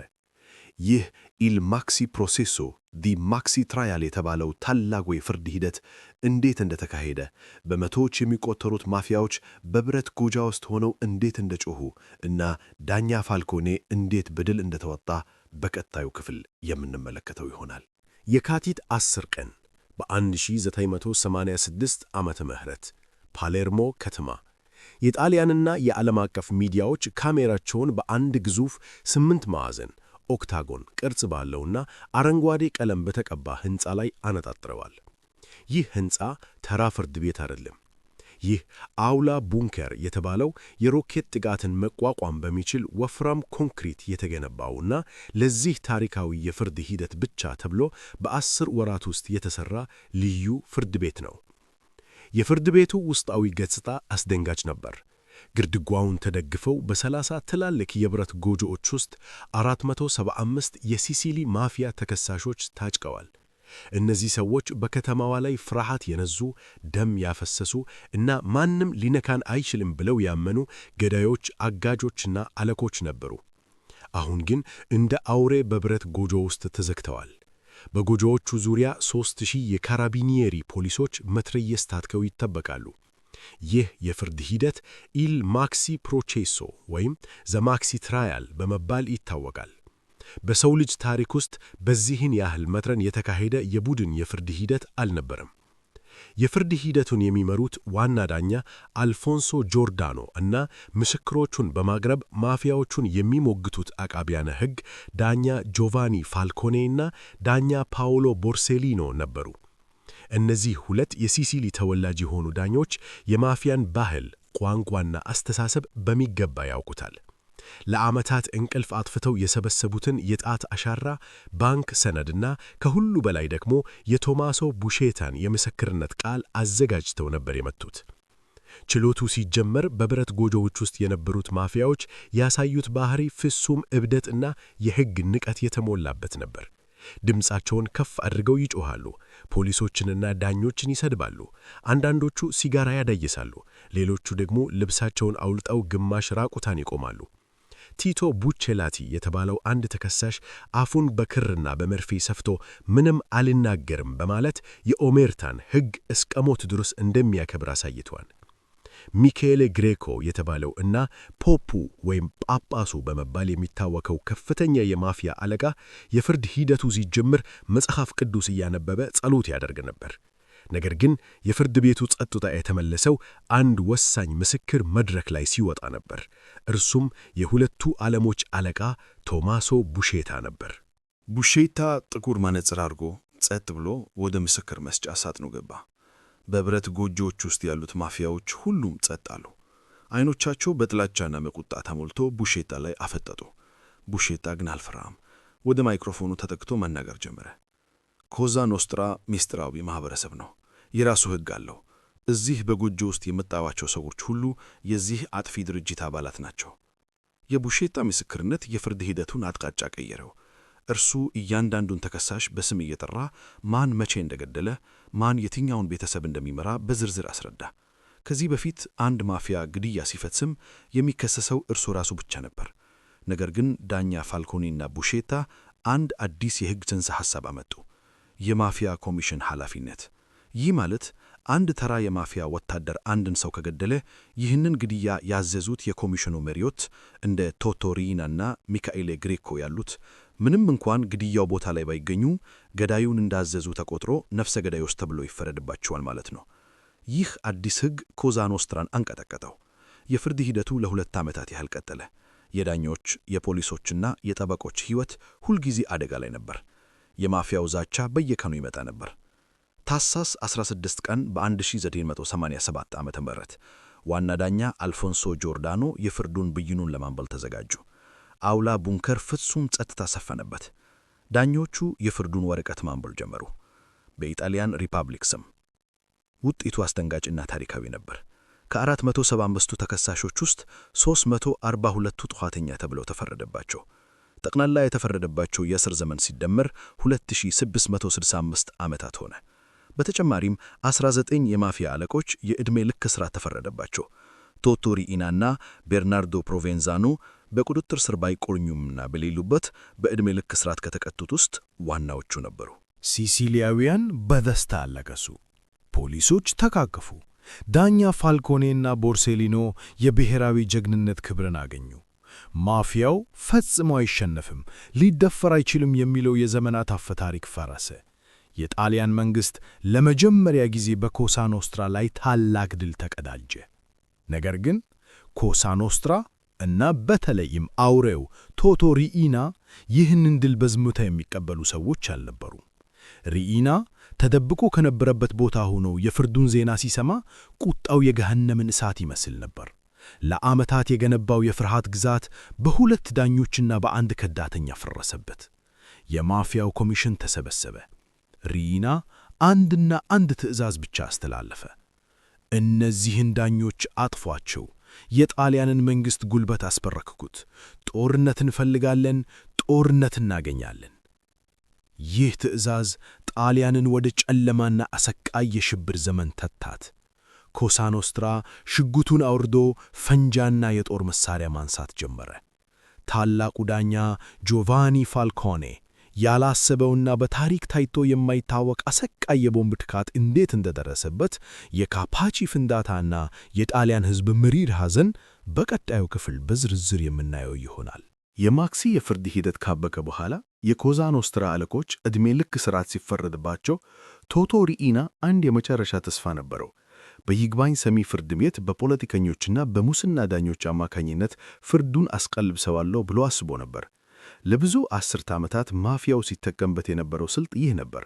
ታችኛው ፍርድ ቤት ቢፈረድባቸውም የጠቅላይ ፍርድ ቤቱ ሙሰኛ ዳኞች በጉቦ ነፃ ያወጧቸው ነበር። ነገር ግን በዚህ ጊዜ ሁሉም ነገር ተቀይሮ ነበር። ዳኛ ጆቫኒ ፋልኮኔ ወደ ሮም በመሄድ የፍትሕ ሚኒስቴር ከፍተኛ ባለሥልጣን ሆኖ ተሾመ። ፋልኮኔ የመጀመሪያ ሥራ ያደረገው የማፊያ ጉዳዮች ወደ ታዋቂው ሙሰኛ የጠቅላይ ፍርድ ቤት ዳኛ ኮራዶ ካርኔቫሌ እንዳይደርሱ ማድረግ ነበር። ጥር 30 ቀን በ1992 ዓመተ ምህረት የጣሊያን ጠቅላይ ፍርድ ቤት የመጨረሻውንና የማይሻረረውን ውሳኔ አስተላለፈ። የማክሲ ፍርድ ቤት ያስተላለፈው የዕድሜ ልክ ሥርዓትና ፍርድ በሙሉ ጸደቀ። ማንም ነፃ አልወጣም። ለቶቶ ሪኢና ይህ የሞት ፍርድ ነበር። በኮዛ ኖስትራ ውስጥ ያለው አምባገነናዊ ሥልጣኑ አደጋ ላይ ወደቀ። እስር ቤት የገቡት ማፊያዎች ሪኢና ዋሽቶናል፣ ፖለቲከኞቹ አልረዱንም እያሉ ማጉረምረም ጀመሩ። ሪኢና ሥልጣኑን ለማስጠበቅና የጣሊያንን መንግሥት ለማንበርከክ አዲስና እጅግ አሰቃቂ የሽብር ዘመቻ ጀመረ። የሪኢና የመጀመሪያ ኢላማ ማፊያውን የከዱት ፖለቲከኞች ነበሩ። መጋቢት 12 ቀን በ1992 ዓመተ ምህረት የማፊያው የፖለቲካ ተወካይ የነበረውና ፍርዱን ማስቀለበስ ያልቻለው ሳልቮ ሊማ ፓሌርሞ ከተማ ውስጥ መንገድ ላይ ተረሸነ። ከዚያም ሪኢና ትልቁንና ዋናውን ጠላቱን ኢላማ አደረገ፣ ዳኛ ጆቫኒ ፋልኮኔ። ሪኢና ዳኛ ፋልኮኔን በተራ ሽጉጥ መግደል አልፈለገም። ይህ ግድያ ትልቅ መልእክት ማስተላለፍ አለበት ብሎ አመነ። ጆቫኒ ማክሩሶላ የተባለውን እጅግ ጨካኝና የፈንጂ ባለሙያ የሆነ የኮርሊዮኔ ገዳይ ቅጽል ስሙ አሳማው ጠራው። ፋልኮኔን ሚስቱንና ጠባቂዎቹን በአንድ ላይ አጥፋቸው፣ ዓለም ሁሉ ይንቀጠቀጥ ብሎ አዘዘው። ጆቫኒ ማክሩሶላና ቡድኑ ፓሌርሞ ኤርፖርትና ከተማዋን በሚያገናኘው ዋና አውራ ጎዳና ካፓቺ በሚባል ቦታ ስር አንድ አሮጌ የፍሳሽ ማስወገጃ ቱቦ አገኙ። ለሳምንታት በድብቅ እየሰሩ 500 ኪሎ ግራም የሚመዝን ቲኤንቲ እና ሌሎች አጥፊ ፈንጂዎችን በቱቦ ውስጥ ልክ ከመንገዱ አስፋልት ስር ደበቁ። የቦምቡ ማፈንዳያ ገመድ ወደ አንድ ራቅ ብሎ ወደሚገኝ ተራራማ ቦታ ተዘረጋ። ግንቦት 23 ቀን በ1992 ዓመተ ምህረት አየሩ ፀሐያማ ነበር። ዳኛ ጆቫኒ ፋልኮኔ፣ ሚስቱ ፍራንቼስካና ጠባቂዎቻቸው ከሮም በረራ አጠናቀው ፓሌርሞ ኤርፖርት ደረሱ። ፋልኮኔ ነጭ ቀለም ያላትና ጥይት የማትበሰሳውን የፖሊስ መኪና ፊያት ክሮማ ራሱ መንዳት ፈለገ። ሚስቱ ከጎኑ ተቀመጠች።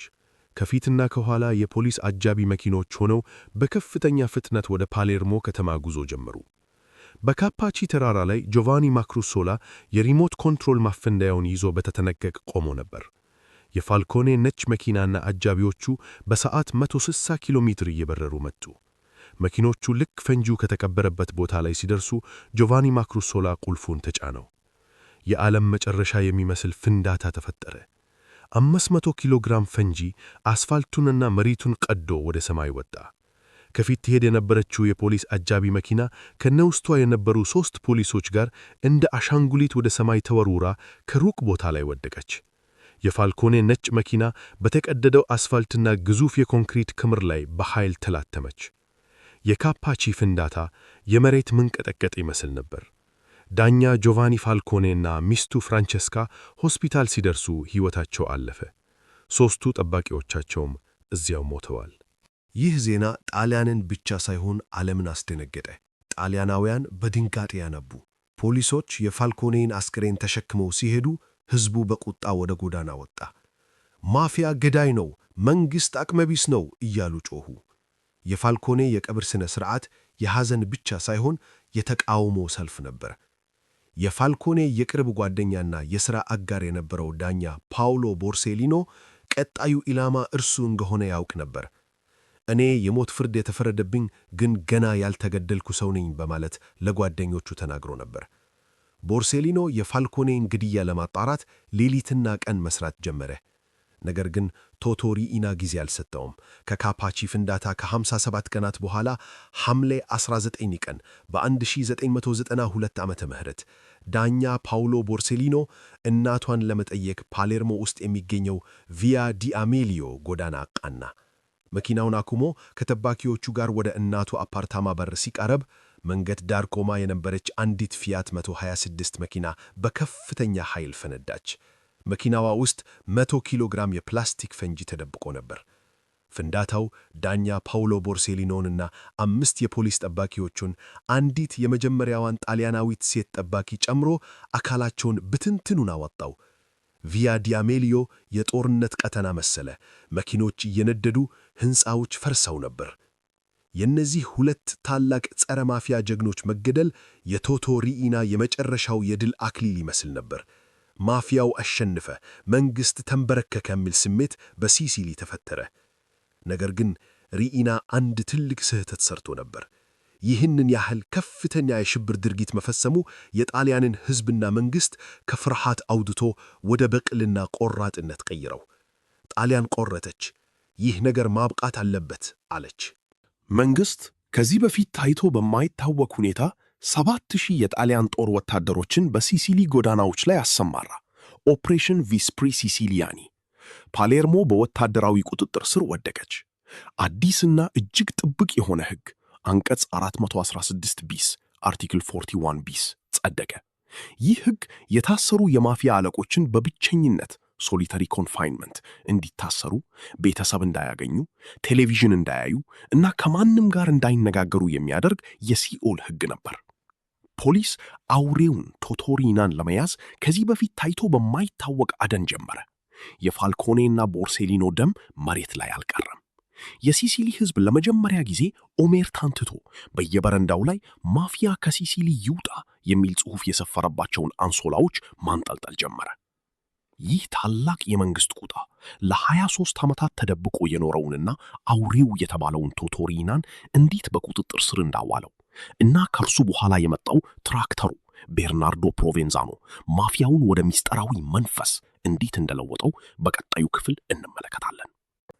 የዳኛ ጆቫኒ ፋልኮኔ እና የዳኛ ፓውሎ ቦርሴሊኖ አሰቃቂ ግድያ የጣሊያንን መንግሥት ከእንቅልፉ ቀሰቀሰው። ቶቶ ሪኢና መንግሥትን ለማስፈራራት አስቦ የሠራው ሥራ ተመልሶ የራሱን መቃብር ቆፈረ።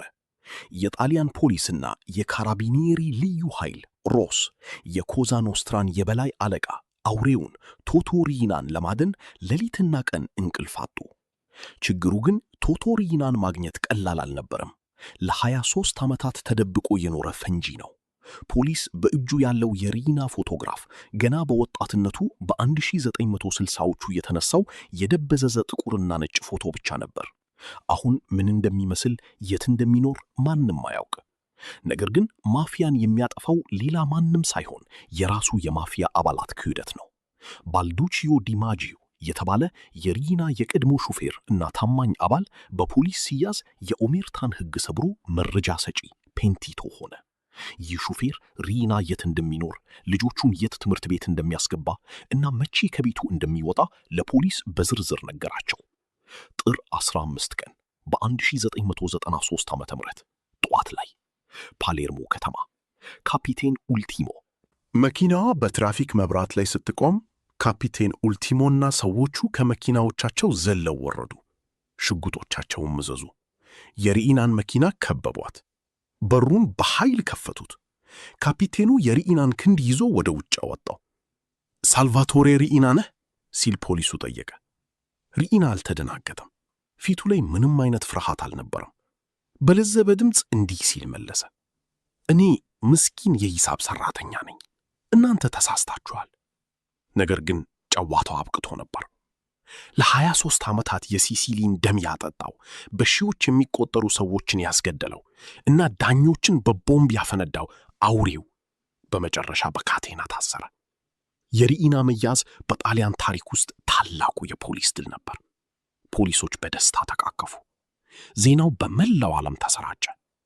ሪኢና ፍርድ ቤት ቀርቦ ከታችኛው ክፍል ባንከር እስከ ሕይወቱ ፍጻሜ ድረስ እንዳይወጣ እጅግ ጥብቅ በሆነው አንቀጽ 416 ቢስ መሠረት የዕድሜ ልክ እስራት ተፈረደበት። የሪኢና መታሰር ግን የማፊያን ሽብር ወዲያውኑ አላቆመውም። ከእርሱ ቀጥሎ ሥልጣኑን የተረከቡት አክራሪና ጨካኝ የኮርሊዮኔ መሪዎች እንደ ሌኦሉካ ባጋሬላ እና ማቴዎ ሜሲና ዴናሮ ያሉት ጣሊያንን በማስፈራራት ሪኢናን ለማስፈታት ሞከሩ። ጥቃታቸውን ከሲሲሊ ውጭ በማድረግ በሮም፣ በፍሎረንስ እና በሚላን ከተሞች በሚገኙ ታሪካዊ የጥበብ ሙዚየሞች፣ ቤተ ክርስቲያኖች እና አደባባዮች ላይ ቦምብ ማፈንዳት ጀመሩ። በእነዚህ ጥቃቶች ንጹሐን ዜጎችና ሕፃናት አለቁ። ነገር ግን የጣሊያን መንግሥት አቋሙን አላላላም። ከማፊያ ጋር አንደራደርም አለ። ፖሊስ አደን አጠናክሮ ሌኦሉካ ባጋሬላንም አሰረው። የኮርሊዮኔ የደም ዘመን ማክተሚያው ተቃረበ። በዚህ ምስቅልቅልና የመንግሥት ብርቱ አሰሳ መሃል የኮዛ ኖስትራ የበላይ አመራርነትን የተረከበው ሌላኛው የኮርሊዮኔ መስራች ነበር። ስሙ ቤርናርዶ ፕሮቬንዛኖ ይባላል። ድሮ በወጣትነቱ ጠላቶቹን በጥይትና በትራክተር ስለሚደፈጥጥ ትራክተሩ የሚል ቅጽል ስም ነበረው። አሁን ግን ፕሮቬንዛኖ አርጅቷል፣ ብልህ ሆኗል እና ስልቱን 180 ዲግሪ ቀይሯል። ፕሮቬንዛኖ አንድ እውነት ተረዳ። የቶቶ ሪኢና ጭካኔ እና ዳኞችን መግደል ፖሊስንና ሰራዊትን አመጣብን። ደም መፋሰስ ንግድን ይጎዳል። ማፊያ ነፍስ ገዳይ ሳይሆን ነጋዴ መሆን አለበት። ስለዚህ ፕሮቬንዛኖ የመስመጥ ስትራቴጂ ላሶመርሲዮኒ ሰብመርጅን ስትራቴጂ የተባለ አዲስ የማፊያ ፖሊሲ አወጀ። ይህ ማለት ምን ማለት ነው? ፖሊስን መግደል በጥብቅ ታገደ። ዳኞችን ማፈንዳት ቆመ። ማፊያው ፈጽሞ የማይታይ ድምፅ አልባ መሆን አለበት ብሎ ወሰነ። ኮዛ ኖስትራ ወደ ቀድሞ ሚስጥራዊ እና ጸጥኛው የሙስና፣ የዝርፊያ እና የኮንስትራክሽን የንግድ ሥራው ተመለሰ። ይህን አዲስ ስልት በመከተሉ ቤርናርዶ ፕሮቬንዛኖ አዲስ ቅጽል ስም ተሰጠው፣ መንፈሱ ዘ ጎስት። ፕሮቬንዛኖ በዓለም ላይ ካሉ ወንጀለኞች ሁሉ እጅግ አስገራሚው ፈንታሪ ፊውጂቲቭ ነበር። ፖሊስ እርሱን መፈለግ የጀመረው ገና በ1963 ዓመተ ምህረት ነበር። ለዓመታት ሲፈልገው የት እንዳለ፣ ሞቶ እንደሆነ ወይም በሕይወት እንዳለ ማንም አያውቅም ነበር። ፖሊስ ያለው የእርሱ ፎቶ ከ25 ዓመት በፊት የተነሳው የልጅነት ምስል ብቻ ነበር። የኮዛ ኖስትራ የአለቆች አለቃ ሆኖ መላውን የሲሲሊ ማፊያ የሚዘውረው ፕሮቬንዛኖ እንደ ኮሎምቢያ የዕፅ ነገሥታት እንደ ፓብሎ ኤስኮባር በውድ ቪላዎች፣ በወርቅ በተንቆጠቆጡ ቤቶች ውስጥ አይኖርም ነበር። እርሱ የሚኖረው ከከተማ ርቆ ኮርሊዮኔ አቅራቢያ በሚገኙ የገበሬ ጎጆዎች፣ የከብት ማደሪያ በረቶችና አሮጌ ቤቶች ውስጥ ነበር። ሕይወቱ ልክ እንደ መንኩሴ ነበር። የራሱን ምግብ ራሱ ያበስላል። አይብ፣ ማር እና ዳቦ ብቻ ይመገባል። ነገር ግን ይህ ሰው ስልክ ሳይጠቀም፣ ኢንተርኔት ሳይጠቀም እንዴት ግዙፉን የማፊያ ኔትወርክ ይመራል? ይህ የፕሮቬንዛኖ ሊቅነት ነው። እርሱ ይጠቀምበት የነበረው ሚስጥራዊ የመገናኛ ዘዴ ፒዚኒ ይባላል። ፒዚኒ ማለት በድሮ ማኑዋል የጽሑፍ መተየቢያ ማሽን ታይፕራይተር የሚጻፉ እጅግ ትናንሽ ወረቀቶች ናቸው። ፕሮቬንዛኖ ትዕዛዞችን አጥርቶ ይጽፋል። ወረቀቷን አጣጥፎ በፕላስቲክ ቲቢ ይጠቅልላታል። ይቺ ትንሽ ወረቀት በተለያዩ ተከታታይ መልእክተኞች እጅ አድጋ አንዱ ለሌላው ሌላው ለሌላው እያስተላለፈ መድረስ ላለበት የማፊያ አባል ትደርሳለች። ፕሮቬንዛኖ በእነዚህ ፒዚኒ ወረቀቶች ላይ ሲጽፍ የኮድ ስሞችንና ቁጥሮችን ይጠቀማል። እርሱ ራሱ ቁጥር 1 ነበር። ከዚህም በሚገርም ሁኔታ ትዕዛዙን ሲጽፍ ሁሉ ጊዜ የመጽሐፍ ቅዱስ ጥቅሶችን ያካትት ነበር።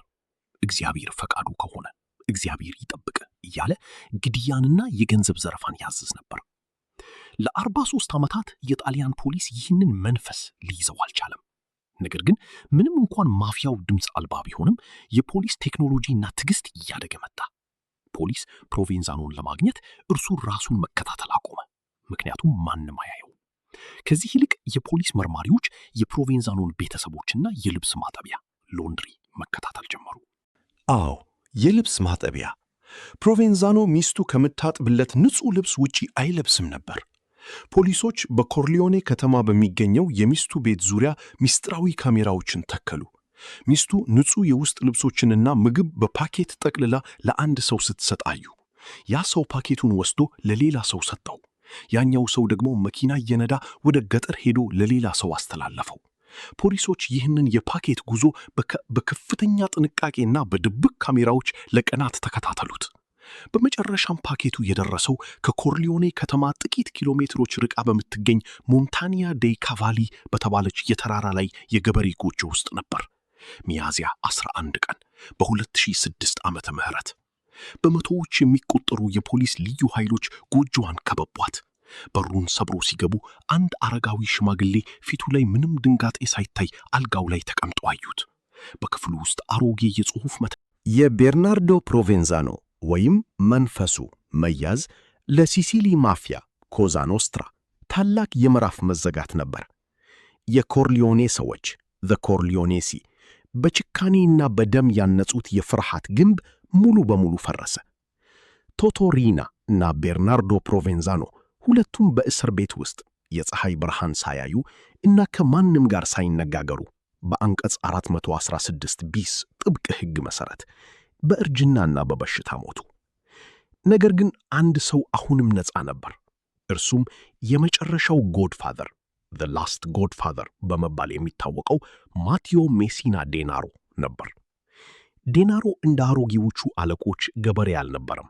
እርሱ ሬባን የፀሐይ መነጽር የሚያደርግ፣ ውድ የሮሊክስ ሰዓት የሚያስር፣ ፈጣን ፖርሼ መኪናዎችን የሚነዳ እና የቅንጦት ሕይወትን የሚወድ ዘመናዊ የማፊያ አለቃ ነበር።